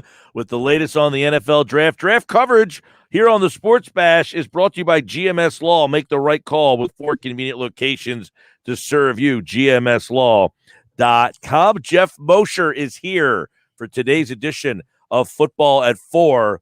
I do want to kick things off with the trade that was made in the NFL, Geoff, and Teddy Bridgewater's 6th-round pick. Someone just said the Eagles should have done that trade. I don't think the Eagles want it to I don't think they want to have someone that's going to push Hurts. I think they want someone to just be there as a backup to Hurts. But that being said, you think it affects – you could give your comments on that if you'd like too, but do you think that changes anything at 9? Does it make things more possible for a trade? How do you kind of read into the trade there?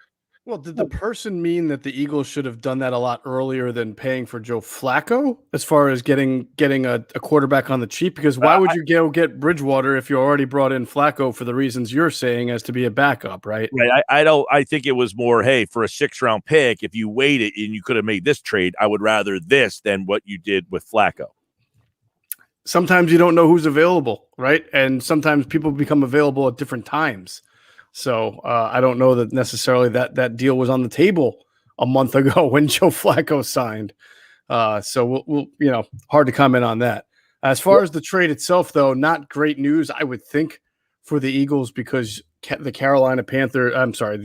the Denver Broncos, who picked 3 ahead of them, now seem to be in a position where they're probably not going to take a quarterback. And now you look at them, I originally thought that they would be a team that would be ripe to take Justin Fields if he was there.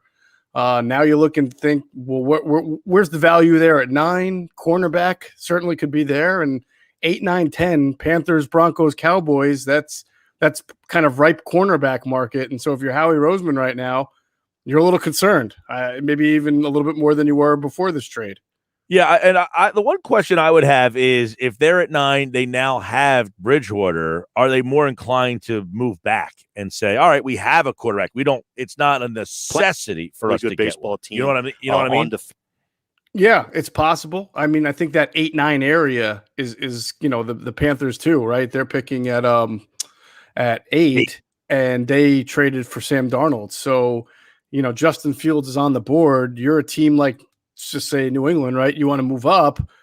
You're probably talking to Detroit now at 7 to try to get that quarterback ahead of You're probably talking to either of those teams, the Panthers or the Broncos, about moving up. And that theoretically could then push a team that would take a cornerback down. So theoretically, yes, that might help them in that regard. But again, everybody wants to trade up and everybody wants to trade down. I mean, there's got to be the value has to be there, and the team has to be able to be willing to give up enough to move up. Yeah, everybody wants to get the guy that they want. So who is the likeliest candidate of guys that the Eagles want at 12? Yeah, I mean, I think when it comes down to it, we have it in our Inside the Birds mock draft the other day. If the Eagles could get their hands on J.C. Horn, I think they'd be pretty happy about that. He fills not only a need, but even a best player available at 12 type pick, because anybody, who I've talked to in the league says that Patrick Surtain, J.C. Horn, you can put them 1A, whoever you want. They both have different kind of traits, but they're both very, very good. And because cornerbacks tend to go pretty early, you want to get one while you can. So they're all.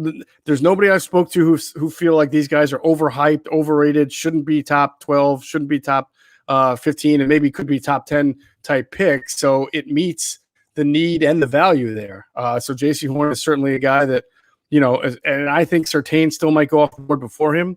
If not, if J.C. was there and Surtain was there, I think that's still a player that the Eagles would really have their eyes on.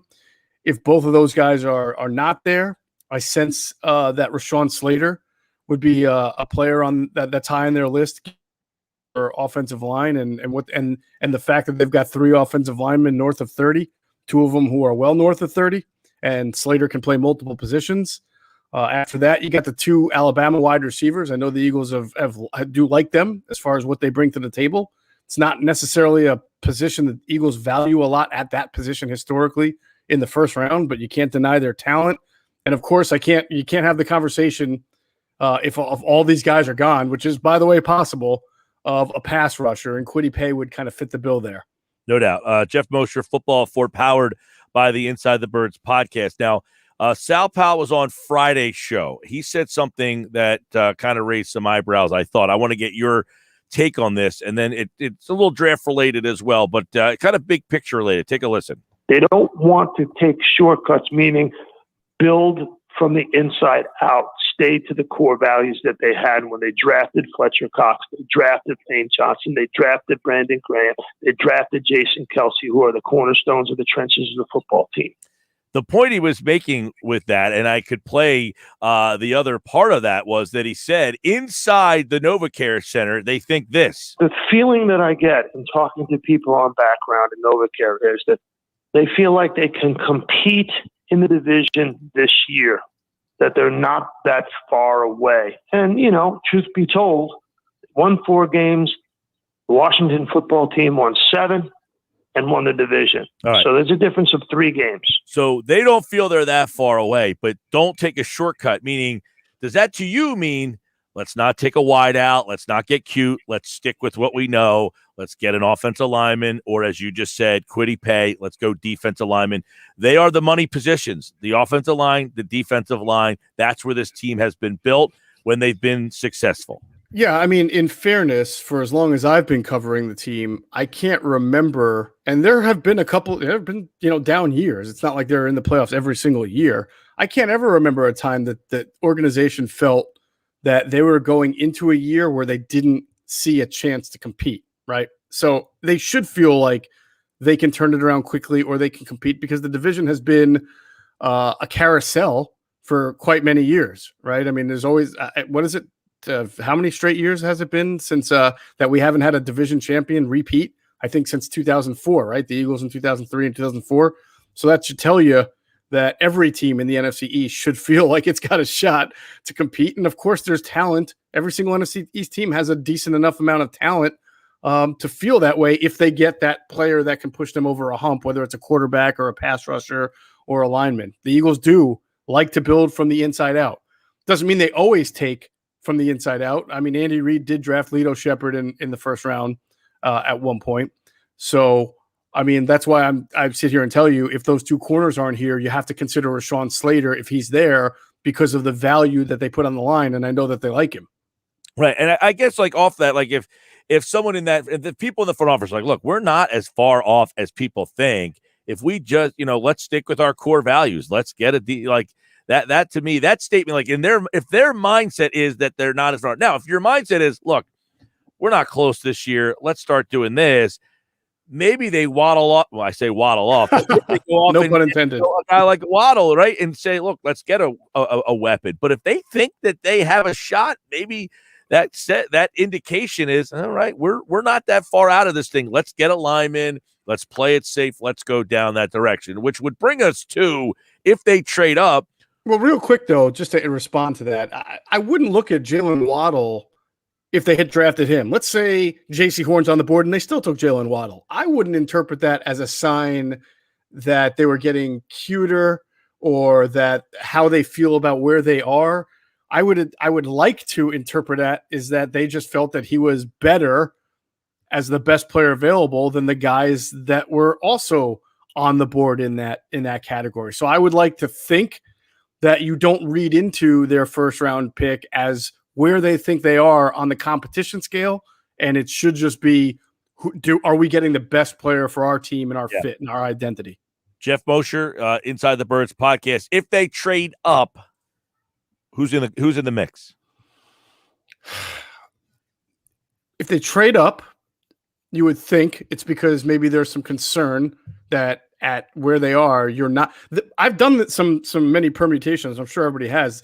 There's a chance that Slater, that Horn, that Surtain, and Waddle are all gone by 12. There really is. It could happen. Even Devontae Smith as well. Throw him in that mix.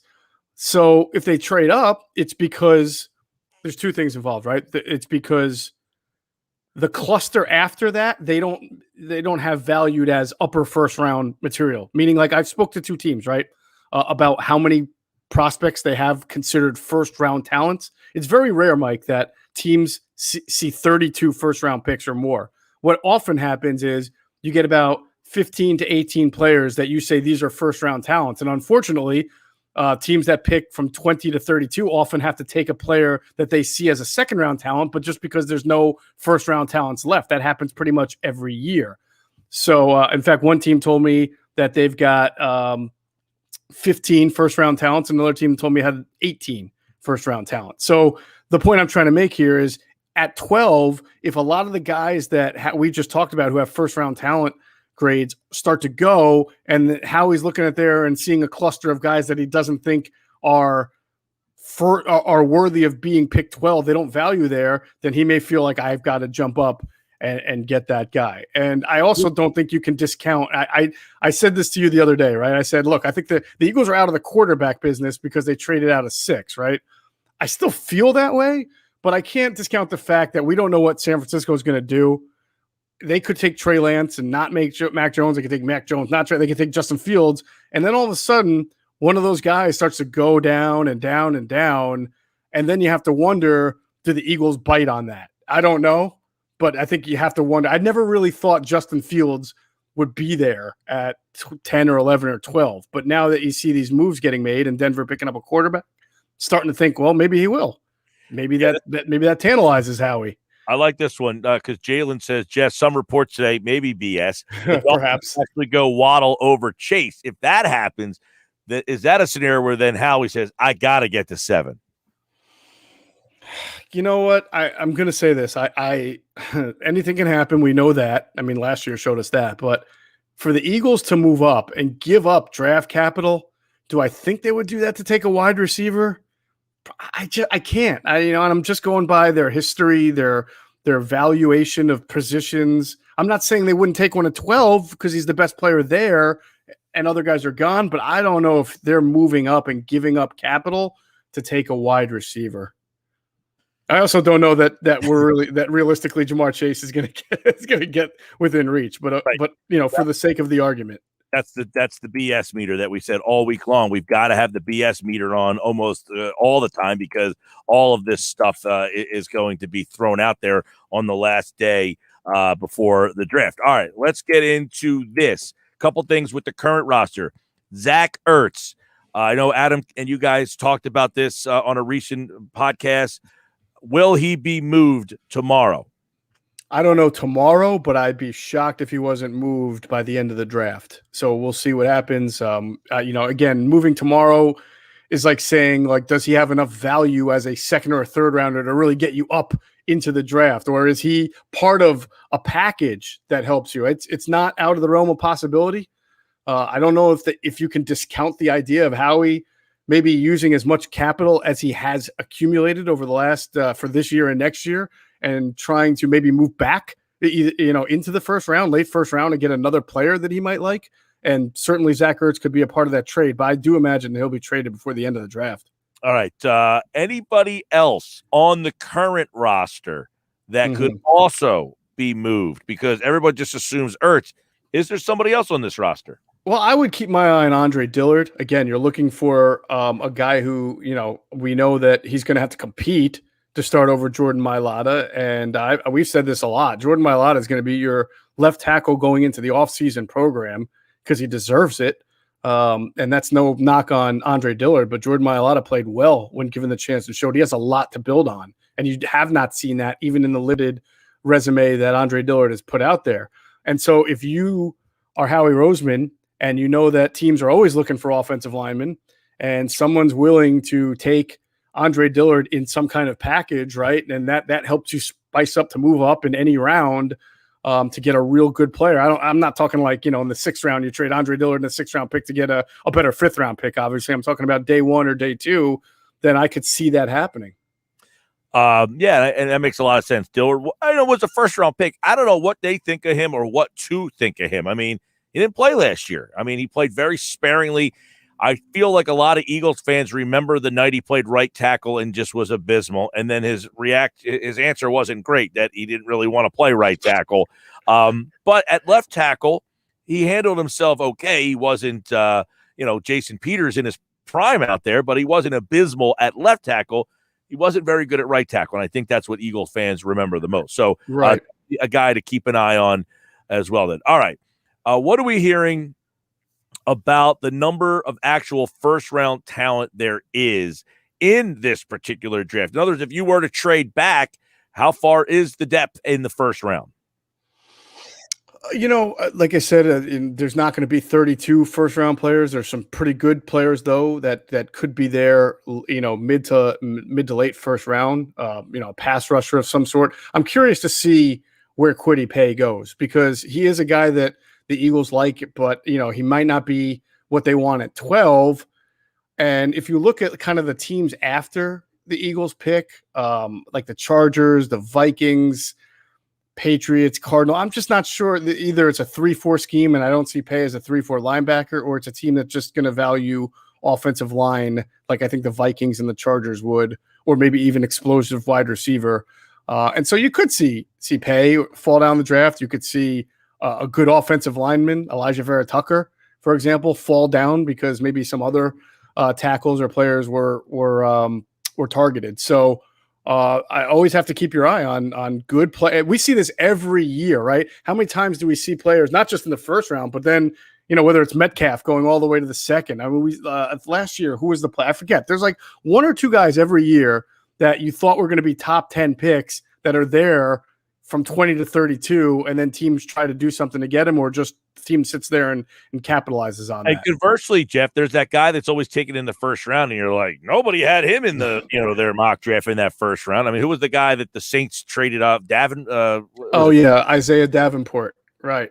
Marcus exactly. Davenport. I'm sorry, Marcus Davenport. Yeah. Right. Yeah. There is an Isaiah Davenport, but I'm not. That might be a different sport. But anyway, right. Yeah.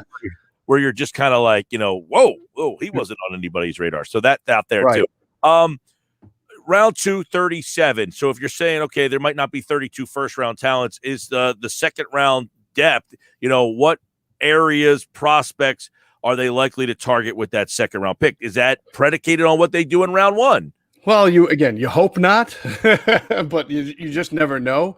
But there are certain positions that offer good depth in this draft, right?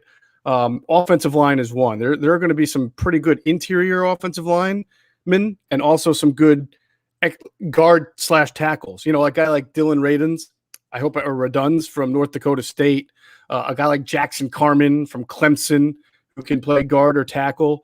There'll be some pretty good Landon Dickerson. Now he's from Alabama.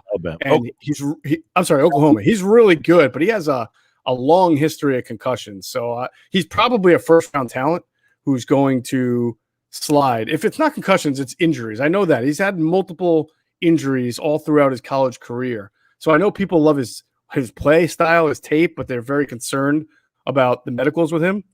And so he's a guy that might, be there in the second or third round. And I think there'll be some wide receivers who you hear may go first, but not. If they don't, they'll be there. When the Eagles pick high in the second, maybe a Rashad Bateman, perhaps a Terrace Marshall.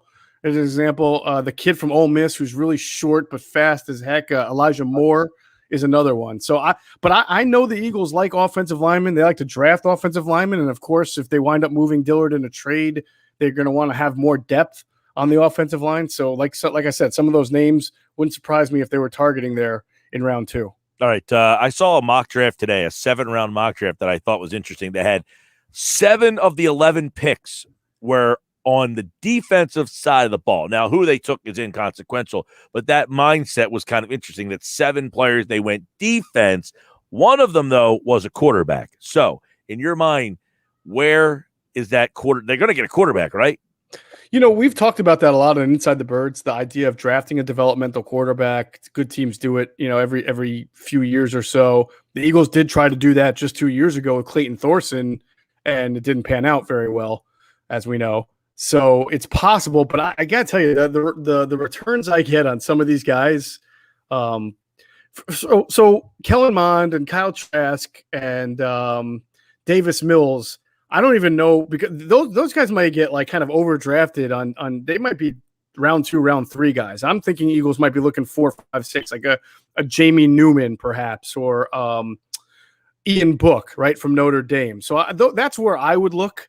if I'm trying to figure out what the Eagles are doing. But I got to tell you, even though it's obvious when you're talking about a day 3 quarterback, you're not going to get great feedback. I get kind of less than ideal feedback on some of those guys too. So it may be the year where you're like, you know what, it's just not even a good developmental quarterback class. But we'll see. The guy that they had going in this mock draft was Felipe Franks, who played at Florida and then transferred to Arkansas. 6'6", big dude, 68% of his completion, runs a little bit, but the Florida connection's kind of interesting there. So I think it was in the 6th round they took Felipe Franks. I said, man, who even remembers that guy when he transferred? He went to Arkansas and just kind of fell off the map.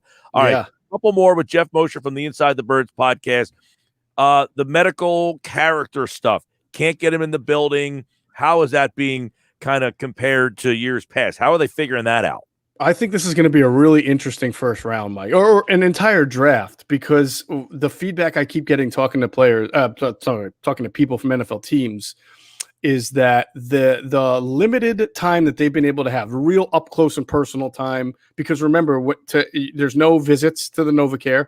All the interviews are done through Zoom, and there's a restriction. It's not like you can be like on Zoom with Devontae Smith for 5 hours. There's a restriction for how much each team can do that. And then, of course, a lot of teams aren't getting the medical evaluations that they would normally get when you bring a guy into your house, and not everybody showed up to that recheck at Indianapolis. So I've been told, and look, you just never know, but I'm not saying it's groupthink, but I know some teams have taken more guys off the board than normally this year, or put them in that high risk. Some teams just do it by risk, like low risk, moderate risk, high risk. You'll see players in high risk that teams are going to be scared off from. Like I mentioned, Landon Dickerson, right? Good example, because of the injuries and for some guys' lack of information. And that's a lot. I mean, that's stuff we never hear about.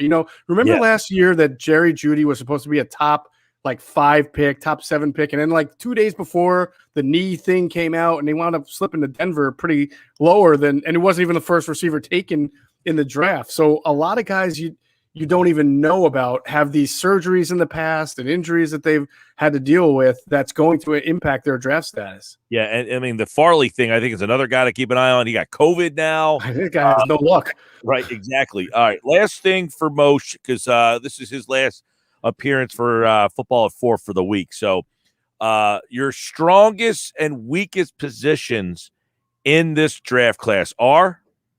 Yeah, I mean, there's going to be a lot of offensive tackles going the first 2 rounds, I believe. So that's fairly strong there. I mentioned the interior offensive linemen, pretty good. Linebackers. Now, I'm not saying that there are studly guys. There's going to be 8 first-round linebackers, but there's good depth there. You're going to see a lot of linebackers going day 2, day 3, and slot receivers. I mean, there's a ton of these little guys, like these Tutu Atwells, and I mentioned Elijah Moore. There's just a lot of vertical slot receivers, I'll say, that people like in this year's draft.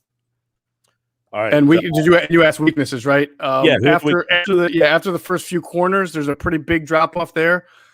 Defensive tackle. One team told me it is, quote, by far the worst defensive tackle class it's ever seen.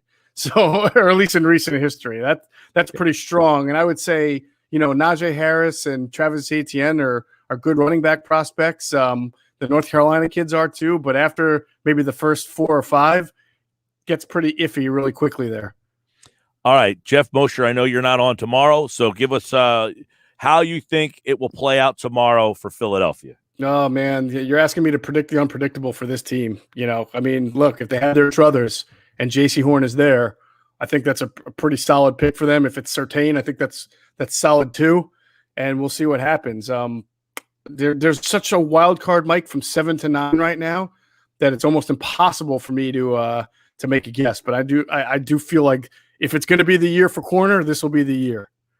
All right. So you're going J.C. Horn or Surtain, whatever one is in that spot at number 12. All right. Geoff Mosher at Geoff Mosher NFL, the Inside the Birds podcast at Inside Birds tomorrow morning. Check that out and all their content that has led up to the draft this week. And what are you guys doing for the draft tomorrow? Well, we will be at Evil Genius in Fishtown. It'll be myself, Adam Kaplan, and Greg Cosell. We've got a 2-hour show from 5:30 to 7:30 p.m. You can still reserve some seating if you want to show up, but if not, just watch us on our Inside the Birds platforms, our social our YouTube channel, our podcast platform. 2 hours of preview, and I know we'll have some intel for everybody. Great stuff. As always, Geoff Mosher. Tomorrow, Andrew DeCecco will give his mock draft finale and pick here on the Sports Bash, and Adam Kaplan will recap round 1 and preview round 2 and 3 on Friday's show. All right, Moshe, enjoy the draft, man. Thanks, bro. Talk to you soon. It almost feels like we're getting ready for the Super Bowl and hey, enjoy the game. A great game. No, the draft 3 days long, and our draft coverage on 97.3 ESPN Sports Bash is brought to you by GMS Law. Make the right call. 4 convenient locations to serve you. Online, gmslaw.com. Hey, this hour of the show, it's brought to you by PropSwap, America's sports betting marketplace. Sell your sports bet and take your profit. Find out how at PropSwap.com. Download the PropSwap app today. All right, coming up at 5 o'clock, at 5:25, Jeff Kerr, CBS Sports, give us his thoughts on what's going to happen days before the draft. We'll kind of go NFC East. When we come back, you'll hear what Sal Paolantonio said about the options at number 12 for the Eagles. Don't go away. This is the Sports Bash.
By 4:33 this hour of the show brought to you by Prop Swap, where America buys and sells sports bets. You know, the Prop Swap app is perfect for the NFL draft. Now, tomorrow night in the draft, if you can pick a guy for Philadelphia to take, you could buy that ticket now and then sell it at Prop Swap if you feel a little different by the end of the day. But there's so many ways you can get involved with the draft. Looking at draft options, different selections. The over-under for this is interesting. Like, how much stock do you put in what Vegas knows about the draft? You know what I mean?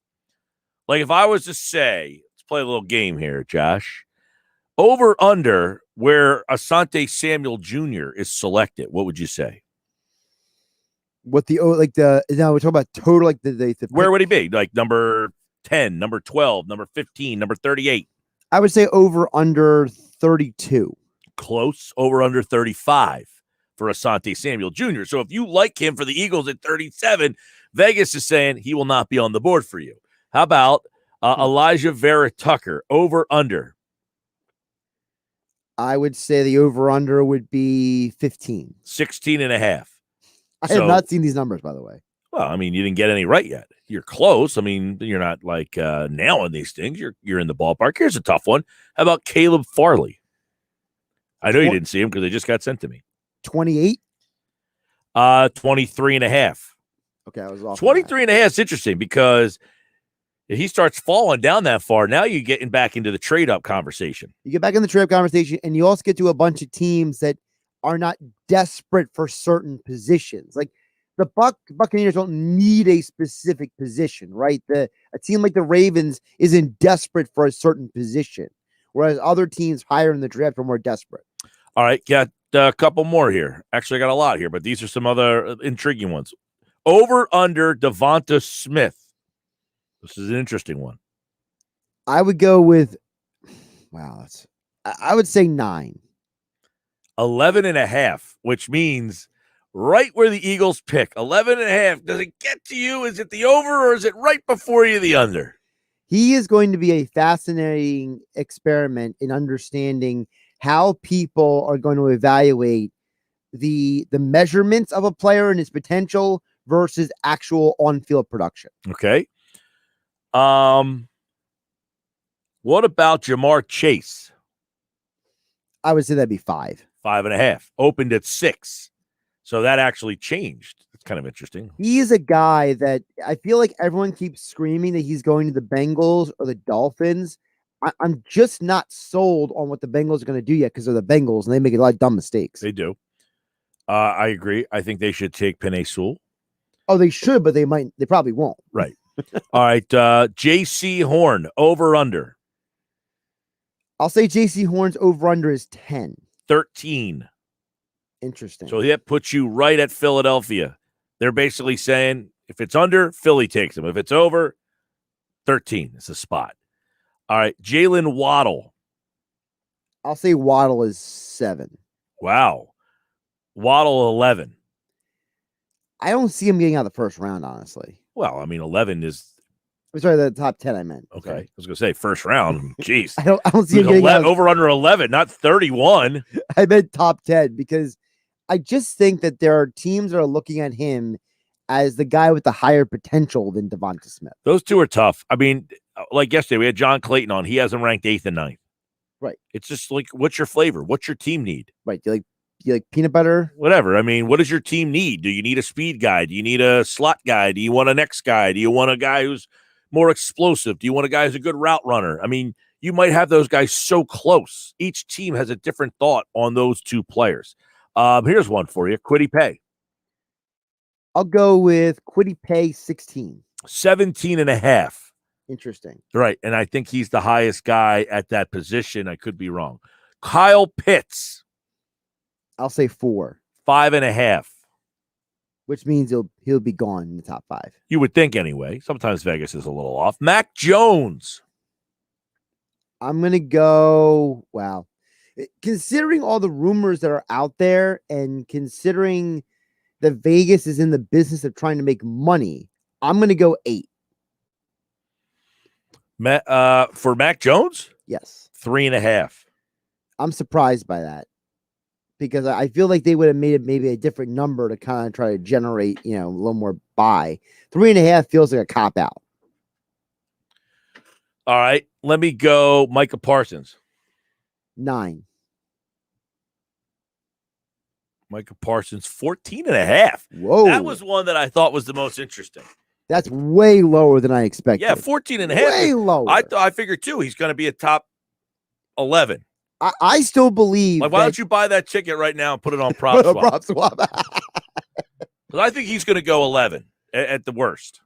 I don't see a scenario where he drops too far because I think that when push comes to shove, teams are going to look at him and they're going to say, this guy has too much talent and we can play with that. And look at all the coaches who are in the top 10 who are defensive-minded coaches. Brian Flores, Vic Fangio. You got Dan Campbell wants to bite people's knees off. Matt Rule is a program builder. There's a lot of football guys in that top 10. Patrick Surtain.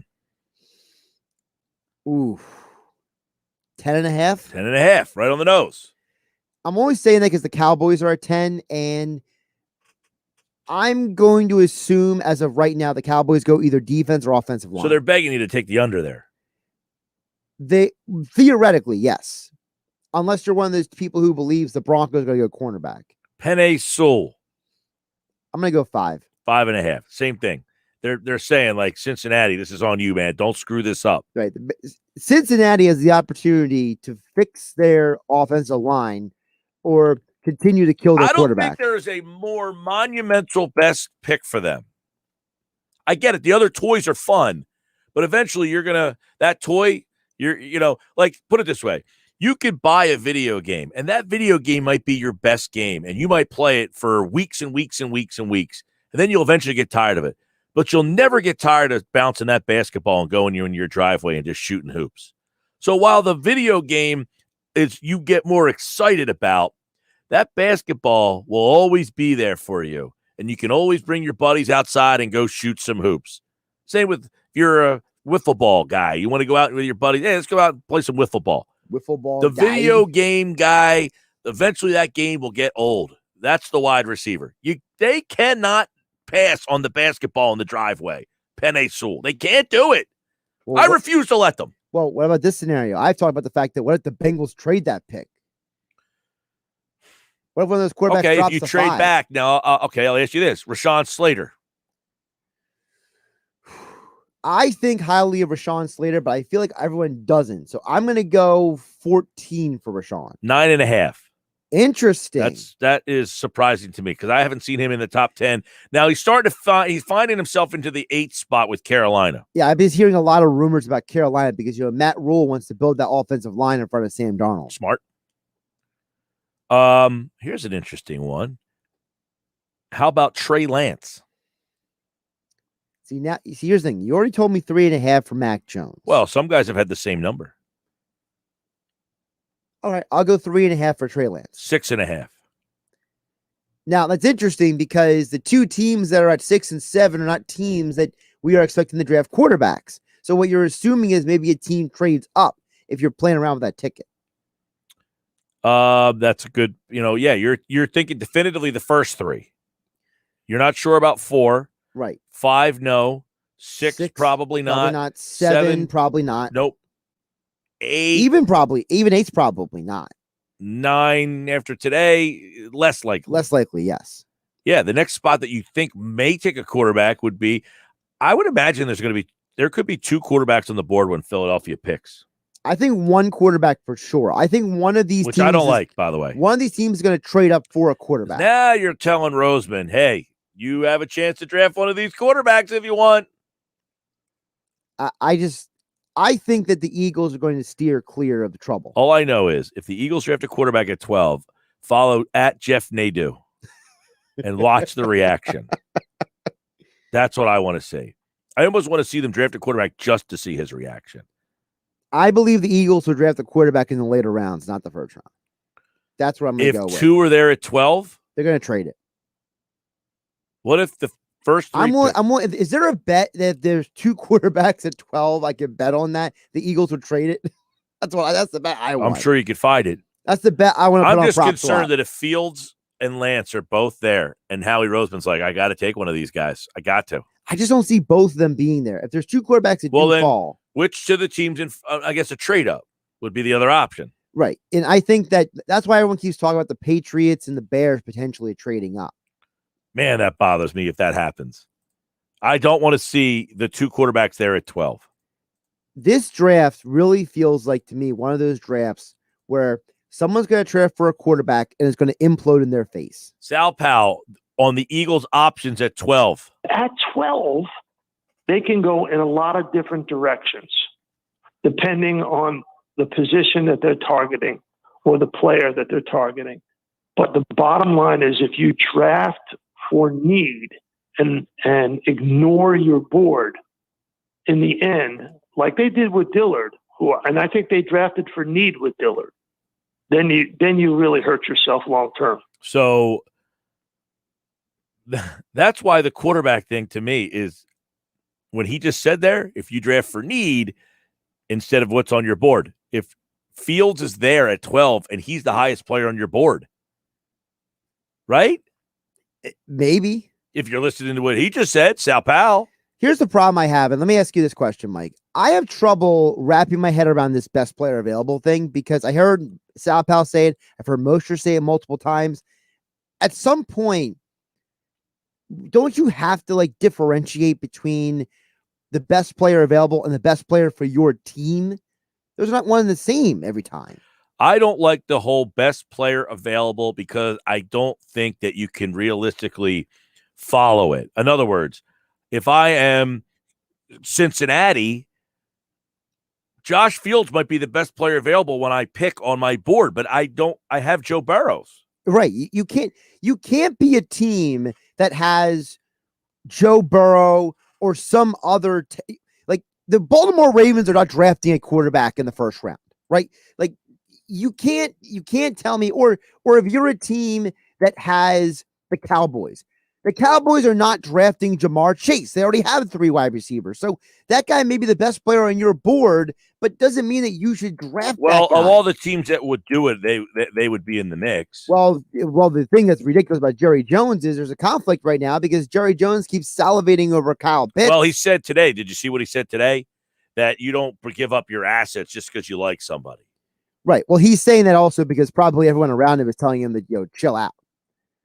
He owns the team. He can do whatever he wants. Well, there's a lot of perspective out there that Stephen Jones is taking more control of the organization. There's the infamous or famous, depending on who you ask, story of how Jerry Jones was pounding a table for Johnny Manziel and that everyone in the room told him, no, do not draft this guy. And then when Stephen Jones called in the pick for Zach Martin, Jerry Jones took his son aside and said, I respect your decision, but you should never go the safe route in life. Well, guess what? The pick turned out to be right. Yeah, and Jerry was wrong. Exactly. And ever since then, apparently, Jerry's like, maybe I should take a step back a little bit. All right, let's do one more here. How about hit me? Let's do now. Some of these guys are deep in the draft, so I don't want to go second, third round guys. I want to try to find a guy. Something within reason. Yeah, well, Jamie Newman over under 170.5. You know what I'm saying? All right, how about this? How about Jalen Phillips? I'm going to go 25. 18.5. He is going to be the most intriguing prospect to me in this draft because he is either going to be an all-pro defensive end or he is going to be an injury-plagued mess. That young man has so much potential as a pass rusher. He is, to me, he reminds me of this DeMarcus Ware monster out there. He's got that kind of freakish athleticism and motor, but the injury history has to scare you. He has a lot of concussion problems, right? A lot of concussion problems. He actually temporarily retired from football altogether because of the concussion problems. He was at UCLA. He came back to play at Miami the last 2 years, and he was a big beneficiary of Broussard sitting out last year. Yeah. Jeff Kerr, by the way, 525 tonight. He spoke with Devonta Smith and talked to him about the Eagles. So we'll get his take on what Devonta Smith said to him about Philadelphia and the possibility of getting drafted by the Eagles at that spot. Also, when we come back, Kevin Nagandi will be the host of the NFL Draft on 97.3 ESPN Radio. Hear what he has to say about Howie Roseman and the Eagles sticking to their board coming up next.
I hope you're watching the show live. Facebook, YouTube, Twitter, Sports Bash Live 97.3 ESPN, the free mobile app. A lot of comments today in the video section. I'll try to get to them. Jeff Kerr, 525. I forgot Todd Rank at 5 o'clock tonight. Going to pop on board. He wants to talk a little draft. Also, his thoughts on a... by the way, Mayweather's fighting Logan Paul, not Jake Paul. Now, the guy Jake Paul has actually won some fights. The other Paul is 0-1. So what allows him to get such a moment? Now, there's a lot of talk about whether or not this is good for boxing, bad for boxing. It can be both. It could be one of those things like the housing market. Everybody's buying houses, it goes crazy, and then the bubble pops. Like, this is bringing eyes to it until they run out of, like, gimmicks, right? At what point? At some point, you're going to run out of people that you're interested in seeing these two, clowns fight. If this guy loses to Floyd Mayweather, there's no shame in that. But if he loses to Floyd Mayweather, now he's 0-2. It's almost like he jumped up too quick. You went from, I don't even know who he lost to now Floyd Mayweather. I mean, are you kidding me? Floyd Mayweather could get in the ring and probably still beat Manny Pacquiao. You're going to fight Logan Paul? I mean, there's at least some intrigue if he fought the Jake Paul, who's 3-0 and knocking dudes out left and right. But why is he fighting the brother? It doesn't make any sense. But people keep saying, like, is this good or bad? Look, people like people they know. They like if I say two random boxers right now, you don't know who they are. You don't have any interest. But if I tell you Mike Tyson is fighting, who did he fight recently? Roy Jones Jr., you're like, I know those two guys. So you have some interest in that. Jake Paul has now he knocked out Nate Robinson, the basketball player. He knocked out Ben Askren, the MMA guy. Who was his first fight? He was like 3-0, right? Like, now he needs to find a real boxer to go against, unless there's another gimmicky guy that draws some interest.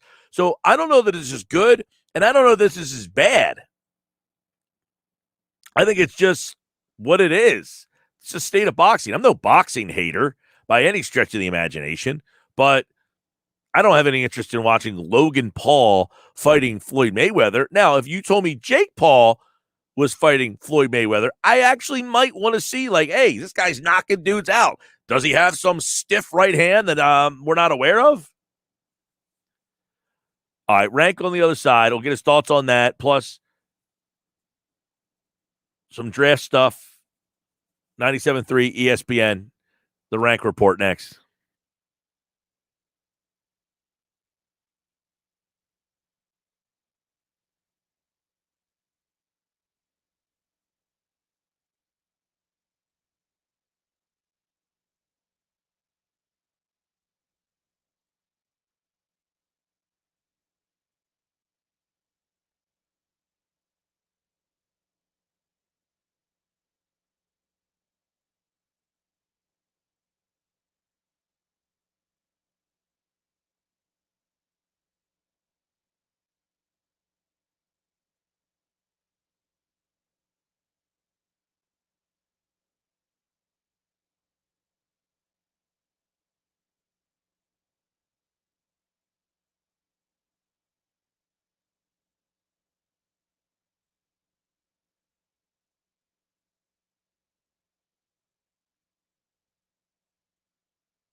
All right, hour number 4 of the show. We are ready to roll here on a Sports Bash Wednesday. The draft tomorrow. Sports Bash brought to you by Matt Blatt Kia. They want to get you approved today. Matt Blatt Kia, Black Horse Pike, Egg Harbor Township. I'm Mike Gill. This is the Sports Bash.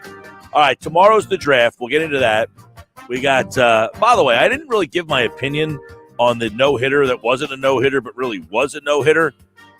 Baseball has its head jacked so far up its ass. They got all sorts of problems. Baseball's on my bleep list right now.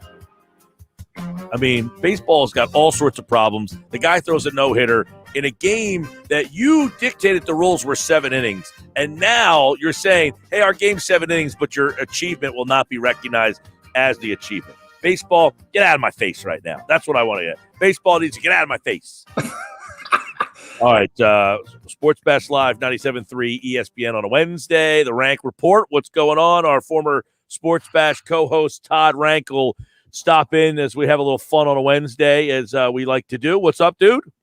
How's it going, brother? Can I give you my 2 cents? Yeah, man. I was wondering how you felt about this, because I figured this would be something that would be in your wheelhouse. Like, I totally didn't even realize what was happening, that everybody was talking about this, and then the draft is such a big topic over here that it kind of got lost in the sauce. No, there was a lot going on this week, but I will say, when it came to that, I was looking at that the other day, and I said to myself, what side do I go on this? And I have to say, baseball's a mess with all the records and everything, because now with the PEDs and all these things over the years, these numbers are a little skewed, right, in Major League Baseball. It used to be they were the holy grail. But what I will say is this. I know that Major League Baseball this year changed it to 7 innings. Oh, they did it last year. Well, last year, but we can recognize the 7-inning game, and we can recognize it as a no-hitter. But here's what I will say. There would have to be an asterisk, because if you look at how many no-hitters and perfect games were lost in those last 6 outs, yeah, he didn't have to pitch those last 6 outs. Oh, I get that, but the whole point is you made a rule that was mutually agreed upon by the players and the league that games are going to be official after 7 innings. That's You know what I mean? But Gil, that's almost like a rain delay, right? If you go 6 innings and then there's a rain, that game's going to be counted. But it's not, as we look at the game, it's not a 9-inning game. That's kind of how I looked at it. It was a great accomplishment, 7 innings, no hit ball, but it feels incomplete to me. Those last 6 outs. I agree with that. I don't like the 7-inning game. I think that's ridiculous. But that's what you agreed upon. Right. And you're right. They agreed upon it. I think you have to recognize it as a no-hitter for a 7-inning game. Recognizing the game as a game. You've now said this game is a game. So the accomplishment, for instance, if I hit a home run in that game, it goes towards my home run totals. You don't say, well, the game was only 7 innings, so therefore those home runs don't count. But do you have to put an asterisk next to it, though? Would you be okay? You still wouldn't even put an asterisk. You'd say that is as equal as a 9-inning no-hitter.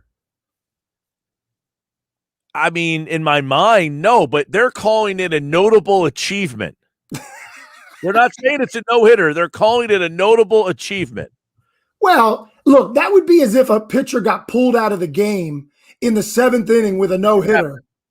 I mean, nowadays, all these wonky pitch counts and all that stuff, they take guys out. You have combined no-hitters. They go down as no-hitters, combined no-hitters.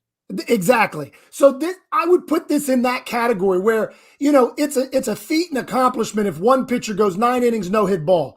This feels like an incomplete no-hitter. I'll give him the credit for that, but I'd still look at it differently. I think that's how baseball's trying to make it look, right? They're saying, they should recognize it in some way. The honorary, it's almost like here's a star next to your name or something. I don't like how baseball's doing it, but I still would look at it like it's not a true no-hitter. And I think if you heard the interview after that game by Bumgarner, he kind of laughed it off too, in a sense. And he said, I want to thank Major League Baseball for a 7-inning game. He kind of chuckled at it himself. Well, look, baseball's got enough problems, okay? Yeah. They have a bad product.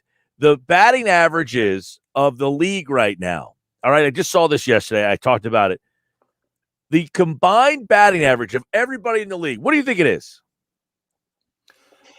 I'm going to say it's low. That's a fine guess. What do you think it is? Well, the funny thing is, as you were saying that, low in your mind. I would say 210. Well, that's really low. Well, I mean, I'm just saying. 210. I mean, my God, that's like below the Mendoza line almost. No, the combined batting average of every batter in the league is 232. Oh, all right. It's the lowest in Major League Baseball history. They are putting the ball in play 35% of the time. That's it. And the swing and miss rate is almost 30%. So they are swinging and missing a pitch almost 30% of the time. The game is horrible. Gill, are you surprised? I mean, you know what this game's become. It's a home run derby. You either strike out or you hit a home run. There's no base stealing. There's no hit and there's no bunts. They made a big deal about Shohei Ohtani bunting the ball the other day. I mean, that's like a big wow. He bunted the ball. Well, and this is what I would say. So baseball has so many problems. The no-hitter is no longer even impressive to me. It's almost like, well, there's another no-hitter. It's almost like, there's another home run. Well, do you give any credit to the pitching? I mean, do you give any credit to the improvement of pitchers, or do you simply say the way the game is played now, it just bodes for them to get those no-hitters because guys aren't swinging for singles? Fair question. And yes, I do give credit that the pitching is better. The pitching is better than it was 10 years ago. Guys are throwing, like, it's funny. You ever watch the Phillies game, the people out there listening, McCarthy will come on and say, hey, for every pitch that goes over 95 miles an hour, Comcast will make a donation.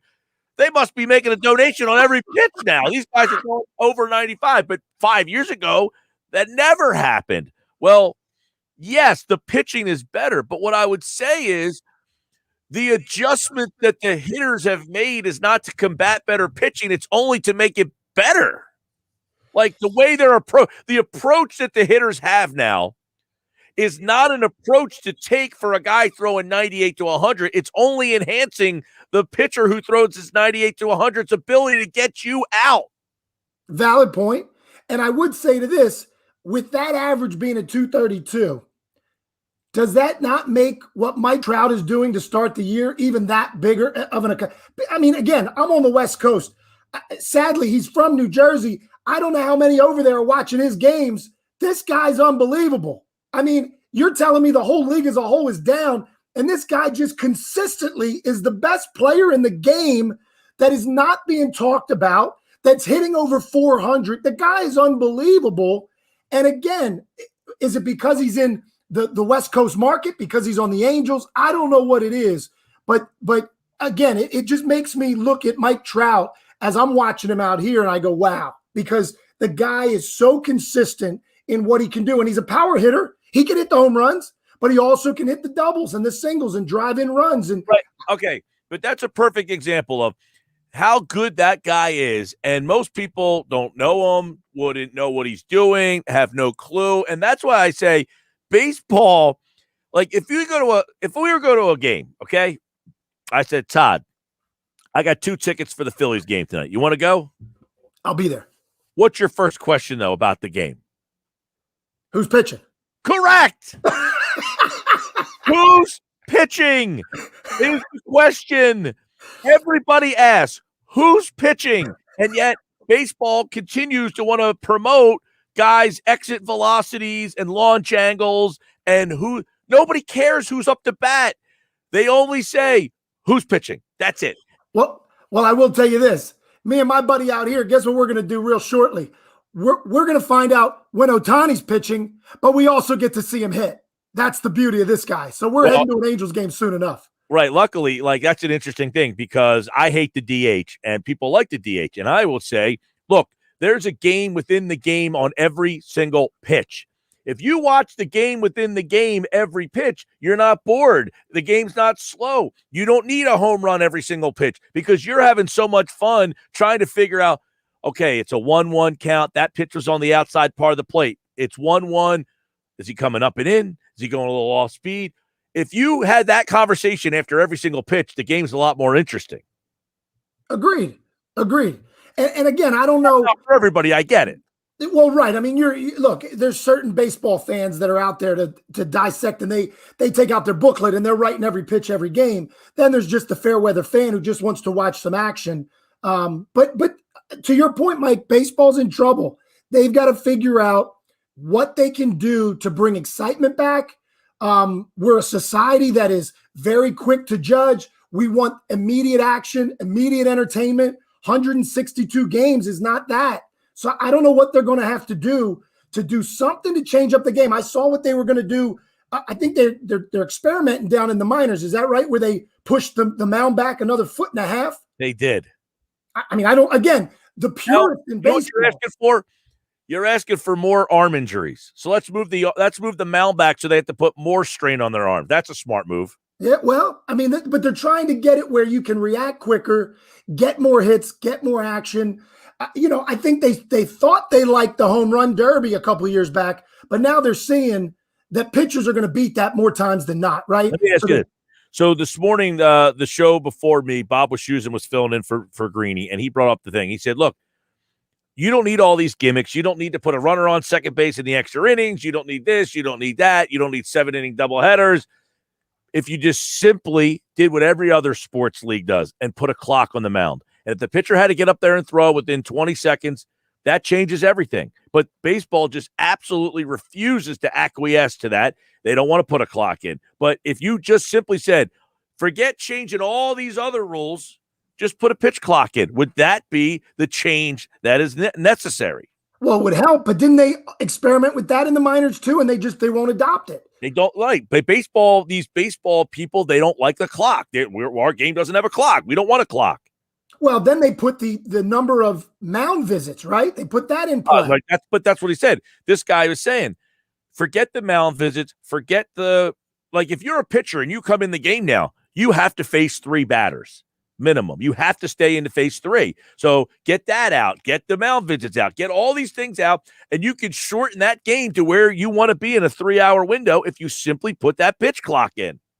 Well, and it may come in the future, right? I mean, again, they're going to take their time. You gimmicked up the game so much that if you finally decide to get to the pitch clock, everything else is you've gimmicked up. Well, and this is my point, is why the numbers don't matter anymore. When you're starting with a man in extra innings on second base, how do we allow that to be counted as an RBI when the man never had to get on base? Well, I know it doesn't go towards the pitcher's earned run average. I'm pretty sure that's the case. Does it count as an RBI though? It has to, doesn't it? I mean, this is the craziness of it. But again, you're starting with you got a phantom runner on second base. Again, I don't mind the gimmicks. I think it livens up the game. But the point is, as we get to where we're looking at records over time, all of these changes are going to make all these numbers really kind of vanilla, right? Nobody's really going to look at these numbers with any validity. I want to go to the draft because it's tomorrow night. I love the draft. I know the quarterbacks, there's like 5 of them. I think one year, we battled about the draft. I think Chip Kelly was the coach of the team at the time, but the Eagles have the 12th pick. Now, Jalen Hurts is their current quarterback, right? If there's a quarterback on the board at 12, are you taking him? Well, there will be a quarterback on the board. The question is, who's there? There will be one. Well, I don't mean, you're saying of those top 5 quarterbacks, will there be one sitting at 12? Well, right. We all know the top 3 picks are going to be quarterback, right? So then 2 more quarterbacks are being considered to be picked in the first round. If Fields or Lance or Mac Jones, they would be the 3 others. Right. Wilson's going to go 2. Lawrence is going to go 1. You have Jalen Hurts. If one of those 3, Mac Jones, Jalen Fields, or Trey Lance, gets to 12, do you take him? Here's what I would say. Come on. The You're Eagles not really thinking about this, are you? Huh? You're not really. No, I know what I'm going to say, but I just want to preface it by saying this. The Eagles drafted Jalen Hurts thinking realistically that he was the backup to a Carson Wentz that was going to be there for a decade. So they didn't look at Jalen Hurts as their starting quarterback. They get a sample size last year. Carson Wentz has his own issues, no matter what it is, right? And he's gone. And now all of a sudden, is the city of Philadelphia telling me that Jalen Hurts is now the savior to the city? Because my thought is this: he's a nice quarterback. He did some nice things last year. If you're giving me the opportunity that a Justin Fields is sitting there at 12 because he's dropped, and for whatever reason, those picks in that 7 to 11 didn't need one or didn't want one, I think you have to take Justin Fields at 12. I don't think there's any question. I'm not as high on Mac Jones. The one in the second round last year. What's that? They just drafted a guy in the second round last year. Yeah, but here's my other point. What is the NFL today? They don't give these quarterbacks 2 days to get it right. They give you 1 day to get it right. These quarterbacks are so interchangeable. Teddy Bridgewater was going to be the new guy in Carolina. Guess what? He's on his way to Denver. I mean, Denver. I mean, come on. It's chaos. Darnold, oh, he's this unbelievable phenom out of USC going to the Jets. Guess where he? 2 you're done. Head to Carolina. Maybe you do well. Maybe you won't. Right, but that's my point. Is that's where we are. You like okay, but that's okay. Legitimately, how long do the Eagles view Jalen Hurts to be their starting quarterback? 5 years, 7 years? You're constantly in this rat race of chasing down some quarterback who's probably not going to be any good. Yeah, but Gill, he's not even their quarterback in 5 or 7 years. They're looking at him as, in essence, this year now is a full-year audition. He could be done with this team at the end of this year if he doesn't perform. I mean, they gave Teddy Bridgewater a $50+ million contract and then traded him. This is the chaos that is the NFL. And it's everybody searching for the Bradys, the Rodgers, the Brees. They're all searching for him. But guess what? There's only 3 or 4. I'd love to know your thoughts, to be honest with you, on a Trevor Lawrence. They're making him out to be the next coming of God. I don't know that this guy's going to be that, and he's going to Jacksonville. Right. I don't look at this guy and feel like, man, I just watched a special guy. I saw a very, very talented guy, but I don't look like I feel like I have this unbelievable franchise changer. Agreed. And that's my issue. I think he's a really good quarterback, but we're not going to know anything for 2 or 3 years. And like we've always done. HCC, by the way.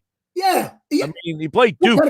He had no competition till he made it to the playoffs, and they were in the Final Four of the playoffs. That's really when he was playing, and he did perform. Don't get me wrong. Yeah.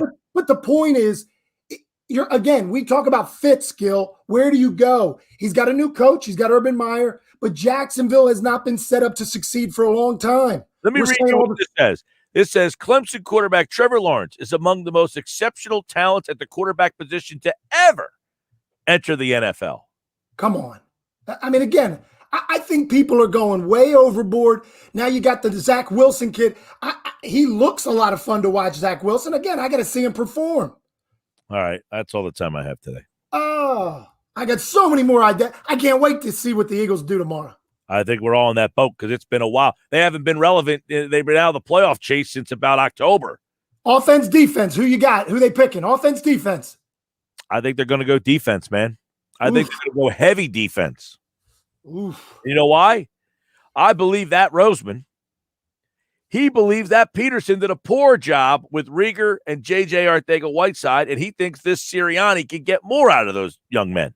And I want to talk next Wednesday, too, to you about that city of Philadelphia and their thoughts on this new head coach. You don't like him? He would be a guy you do like. I'll reserve my right. But I didn't like my initial impressions of him were not good. Well, you didn't like the rock, paper, scissors? Come on, man. All right. Thanks. All right, buddy. See ya. There's our rank report. Todd Rank, the former co-host of the Sports Bash. We'll do that on Wednesday. Have a little fun here on the Sports Bash. I like this. 7-inning games, a BS. It's a high school game. Like, literally, it's the rule for high school. They need to go back to 9-inning doubleheaders ASAP. I agree. You can't do it. The 7 innings cute. It's over with. You did that last year. It was accepted because of COVID. It's time to move on. McShay reported Eagles looking to trade up for Fields. Oh, man, here we go. The BS meters are starting to go crazy. Beep, beep, beep, beep, beep. I can't imagine they do that. If they do, I'll hammer them. That's all. If you want to see me hammer them, do that. I will hammer them. That's what I'll do. If they trade up and take Fields, I will hammer them. Sports Best brought to you by JCPenney. It's almost Mother's Day. Visit friends and family sale among deals on gifts for mom today through Sunday at JCPenney's. Jeff Kerr spoke to a draft prospect who talked about playing with Jalen Hurts. I got the details with Jeff Kerr next.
All right, we're taking it until 6 o'clock tonight. Geoff Kerr, CBS Sports, set to join us, covers the NFL.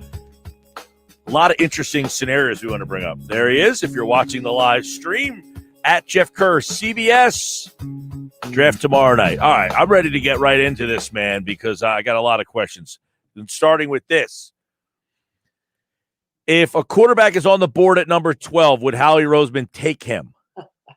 If he's on the board at 12, it all depends who's on the board. If it's Justin Fields, yeah, you take him.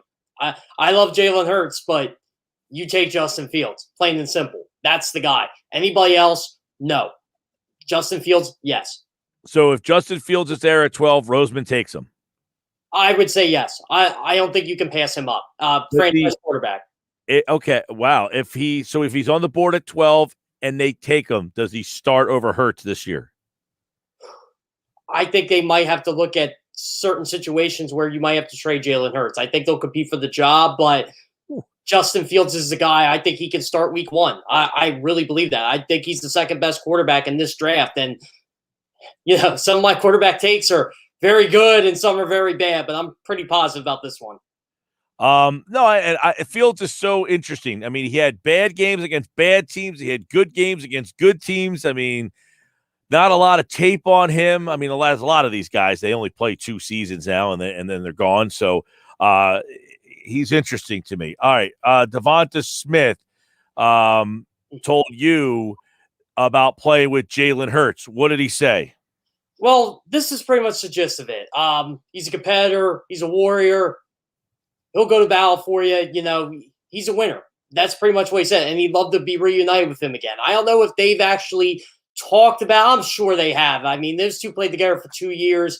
I think he told Ed Kratz and John McMullen, not Devonta Smith. I think maybe Jalen Hurts. I'm trying to remember which one said what. It might have been about a month or two ago that they said they haven't spoke, but I didn't get to ask him that. But at the same time, I think he's really looking forward to playing for the Eagles and playing with Jalen Hurts. I think Jalen Hurts is that main reason why. So they already have the chemistry. He's good to go. Like he's already pumped up about playing for the Eagles and this fan base. Maybe he knows something we don't. Yeah. So, did he give any indication as to he felt that there was a strong possibility?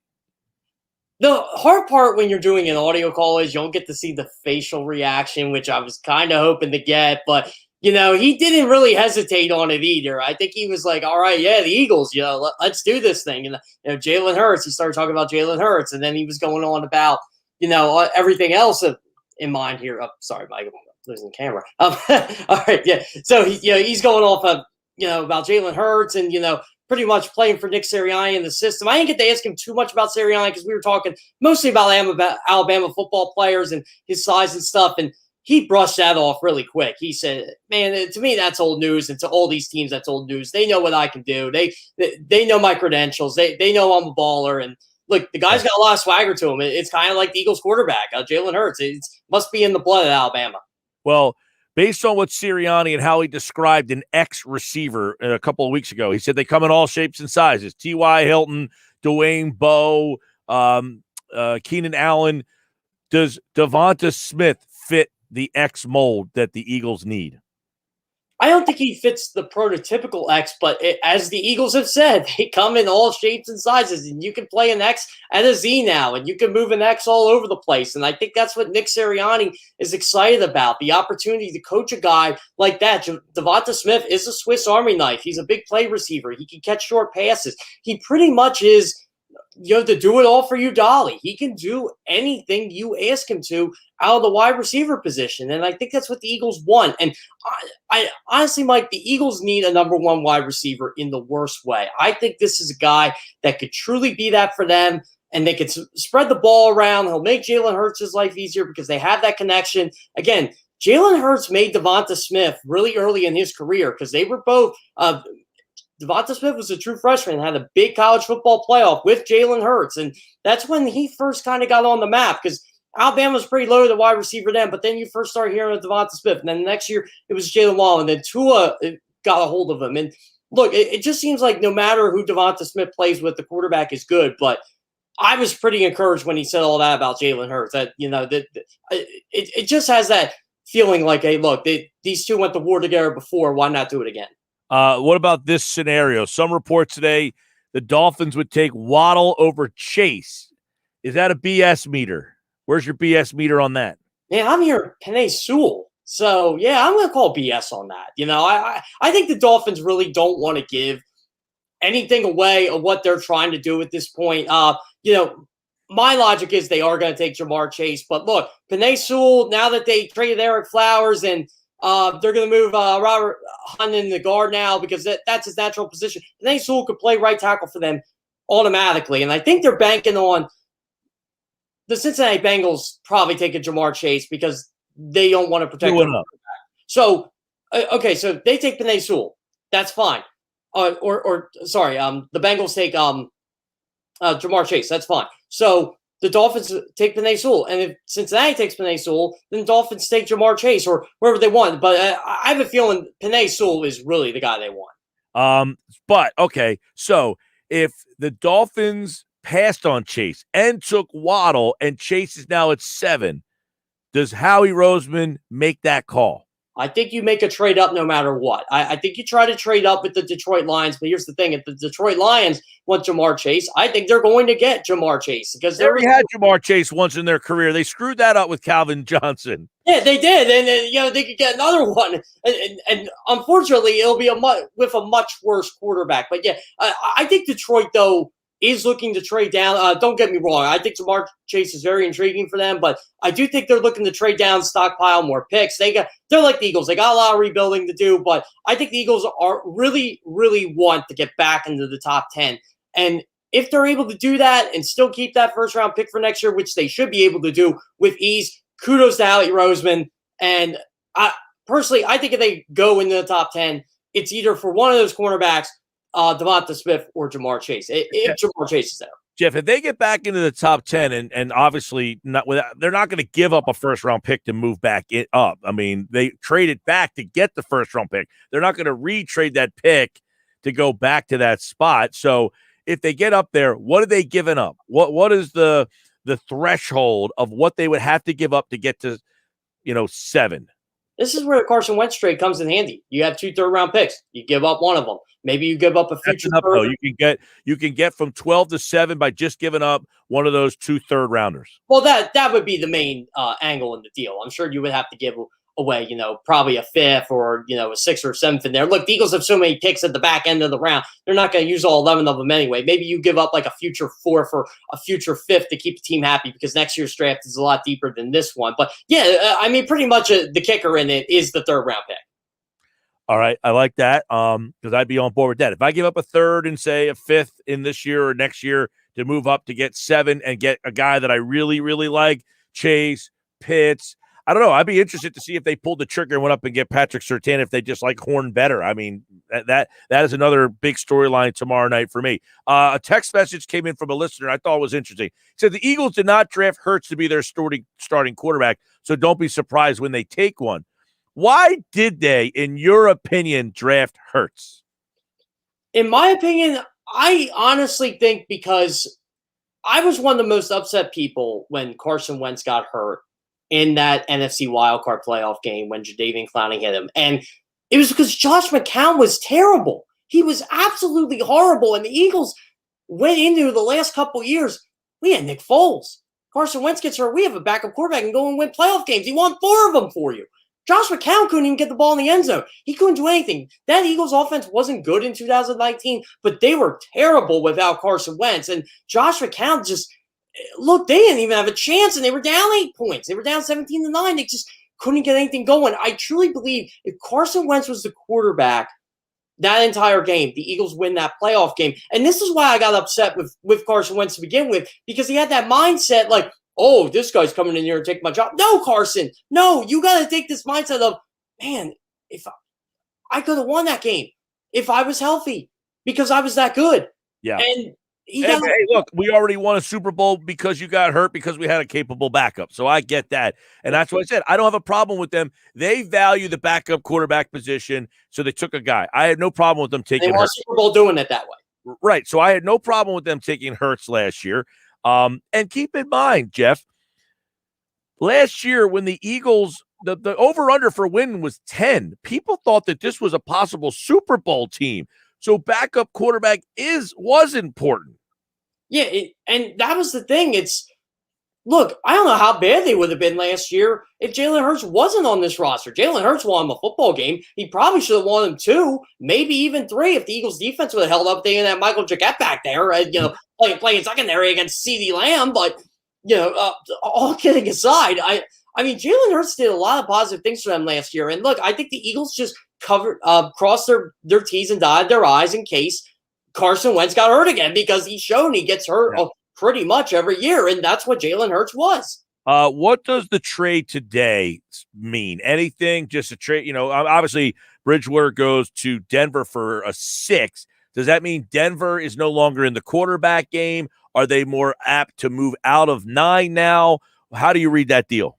Well, when I was talking to a couple Broncos people, Troy Rank especially, he put out a tweet the other day, and he pretty much called the Bridgewater trade without calling it. He said the Broncos are probably going to settle for a veteran quarterback like Bridgewater, and they'll probably go best player available at 9 and let the chips fall where they may. Now, I don't think Denver's going to trade up now. I think they got a veteran quarterback to compete with Drew Lock. They ain't give up much for him, and now I think they take best player available, whoever that would be. And, that's where the Micah Parsons conversation comes in. Maybe they take a cornerback because they need a cornerback all of a sudden. But if one of those quarterbacks falls to 9, they're either taking calls for them, which would be great for the Eagles, or they take it themselves, which would be great for the Eagles. So I think Denver's a team right now. The Eagles got to trade up ahead. So I think the Eagles got to go to 8 at this point. Yeah. That whole the fact they got a 6th rounder. Somebody texted in earlier and said the Eagles should have taken Bridgewater for a 6. I mean, you don't know that that's going to be out there. I mean, so you can't criticize them. You got to remember how much Bridgewater's making too. So. Well, the deal was weird. Apparently, Carolina's paying $7 million of the deal of the $10 million guaranteed, and they agreed that he would be a free. It was a weird situation with that deal. Is this a David Justice Moneyball tactic? Like the Yankees are basically paying half of David Justice's salary, so he can put him in the playoffs. Is that what they're doing here? I guess that's the trick. I said this is a weird situation that he agreed to some of these things. All right, give me. Every year, it seems like there's a guy in the draft that gets picked in the top 20-ish or so, and you're like, whoa, he wasn't on any mock drafts. Who's that guy? Oh, man. Oh, this is tough. Boy, you're putting me on the spot here, Mike. Let's see. How about Rondell Moore? Let's go. I think that he could go from the top 20, or he could fall all the way to 40. But I do think he's a very talented wide receiver out of Purdue. I really like how teams can use him in the slot. He's got some afterburners on him. He just feels like one of those guys that you can plug and play right away, and he's going to produce. Kind of like a Jarvis Landry type player. Only he's going to get drafted a lot higher than Jarvis Landry ever did. He's just going to be that guy. He's going to rack up the catches. He's going to rack up the yards. Probably not get a lot of touchdowns, but he's going to really help an offense. All right. Outside of the 5 quarterbacks, who's the next one that you would take? Kyle Trask? That might be it, honestly. I think Kyle Trask could be a mid-round pick, maybe 3rd or 4th round, but I could see a team after these 5 quarterbacks, they kind of, how can I put it in words? They panic. I don't think they'll panic in the 1st round, but I think some team will be like, you know what? Let's just take this guy. What do we got to lose? It's a 2nd round pick. We need a quarterback anyway. It was kind of like when Drew Lock got picked by the Broncos. Hey, look, he's clearly the best guy on our board. Let's just take him. So I think Kyle Trask will be it. Yeah. All right. I'm interested. I saw a mock draft today. 7-round. The Pro Football Focus did their 7-round mock. They had 7 defensive players for Philadelphia. 7 out of 11. 7. And you know what? I actually don't mind that. Just say, look, this year we're going to subscribe to try to fix this damn defense. And again, this goes back to, Geoff, that I think the front office believes that Peterson's staff didn't get enough out of Rieger and Arcega-Whiteside, and they want to see the new staff work with those guys before they make a decision on whether those guys can play or not.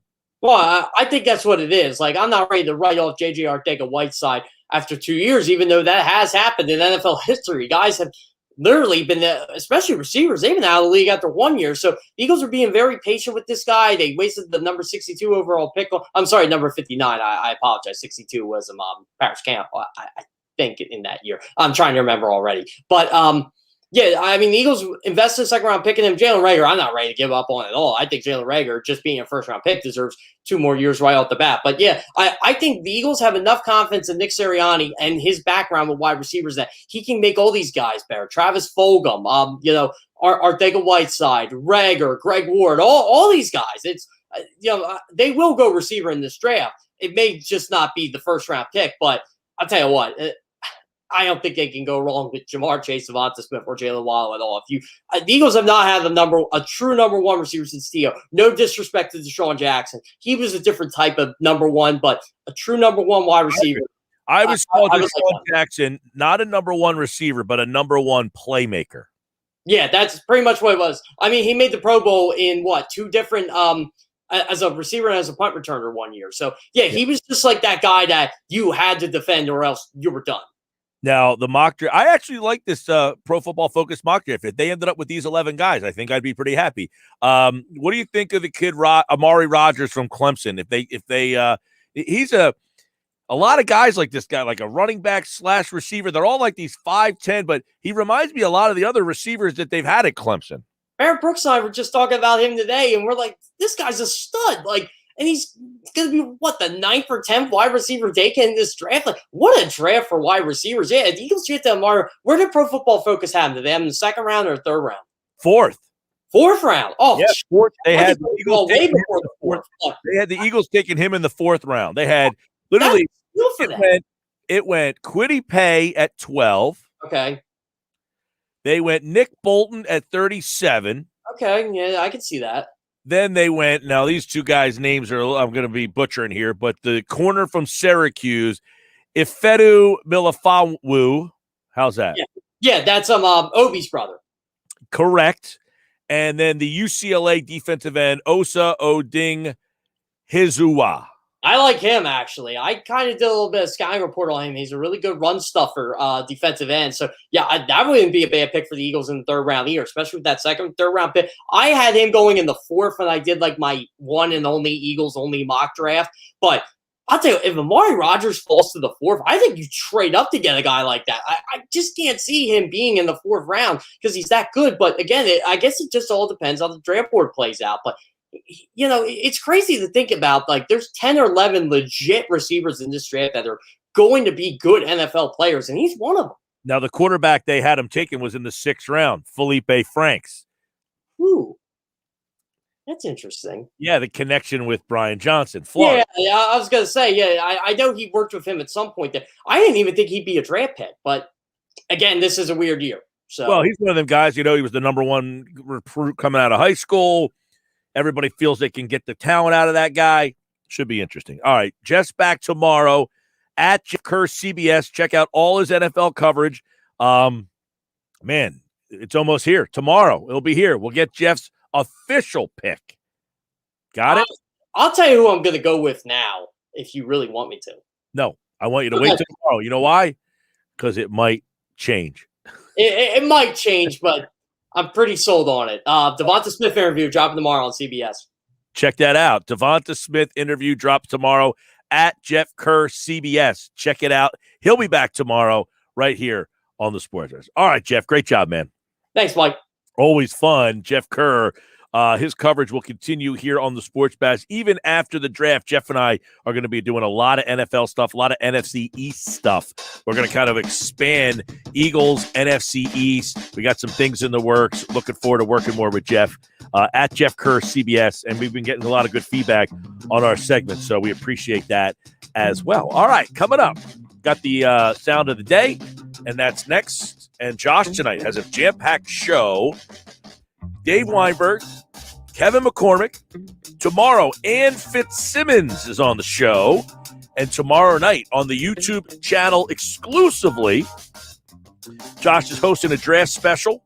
Andy McNamara from Sportsnet will be with him for the first 10 picks.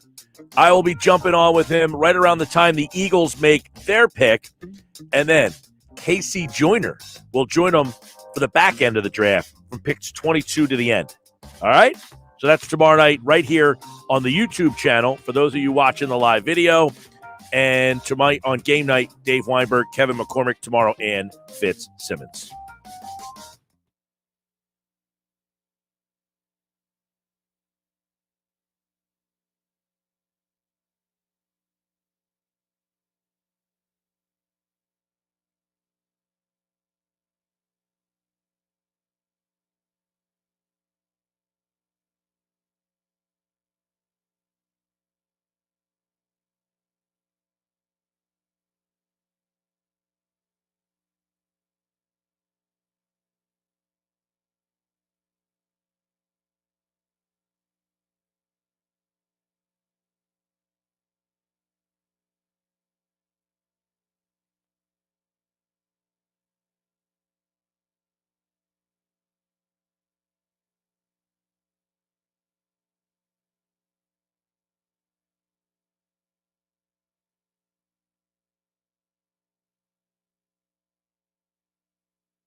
All right, another good show today. We're not done yet. We got some more in the books here. Ryan Roberts, really good. Ryan Roberts tomorrow, by the way, will be back. He'll be back on Friday and Monday, too. So we got Ryan's draft insight for the rest of the week. By the way, somebody asked me what happened to Scott Wright, who used to do a lot of draft coverage for us. He went down into another venture. I was very disappointed. He was supposed to do I texted him. We went back and forth. He got into the trading card explosion. He went that road. How about that? He got out of the draft game. All right, here we go. Ryan Roberts, what is he hearing about the Eagles' targets? Well, the recent thing that I'm hearing is a guy that they're very interested in is Kwity Paye, the defensive end out of Michigan. That's kind of the name that you heard most recently.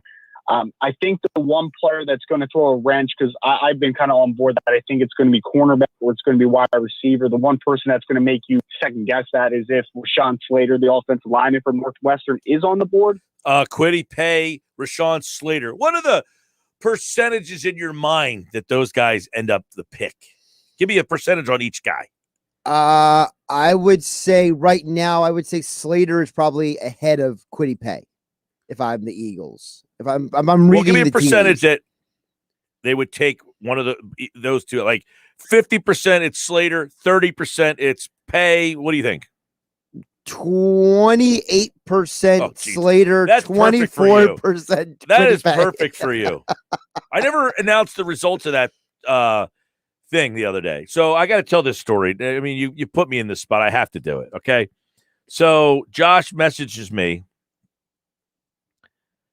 and says that his Waze is telling him that he will be here around 11:43 a.m. Around 11:43, to which I said, at that point, you would say around 11:45. You wouldn't say 11:43 because now you are tying yourself to be at that exact time. You see what I mean? I'm letting you finish the story first. So if you go and say, hey, my Waze says I'll be there around 11:45. If you get there at 43 or 47, you get the plus or minus like 10 minutes around the 5. But if you tell somebody, I will be there exactly 11:43, and you don't get there at exactly that number, you have now lost the plus or minus on both sides of the number. You know what I mean? Anyway. Right? This is your perspective. Keep going. Well, I mean, keep going. That was the story that you told me you'd be here at 11:43. You got here at 11:47. So then you were now late because you said you would be here at 11:43. You did not get here at 11:43. You got here at 11:47. If you told me I'll be there around 11:45 and got there at 11:47, I wouldn't have thought anything of it. Listen, I have determined I am adjusting my communications with you according to your personal preferences. Yeah, and you did yesterday, and I gave you a thumbs up for it. You told me that there was traffic and that you would be here around 11:50 a.m. And I said, 11:50. All right, you get here 11:55. You said 11:50. When you get a round number, you get plus or minus 5 on each side. Listen, the moral of the story is I'm here to help you out. Well, I don't know much helping if you told a prospective job interview that I will be at your office at 11:43 and you showed up, first off, they would think you're a psychopath. And if you showed up after 11:43, if you gave that precise of a number and showed up after that number, you would be disqualified by me. I would not hire you. This is so subjective. Well, I'm the one hiring. It's not subjective. It's me hiring. If you said, I will be at your office for the interview at 11:43, and you showed up at 11:47, I would say, nope, this guy's out. That's my show. See, it's not subjective. It's my show. It's my thought. Dave Weinberg Wednesday, coming up at 6:15.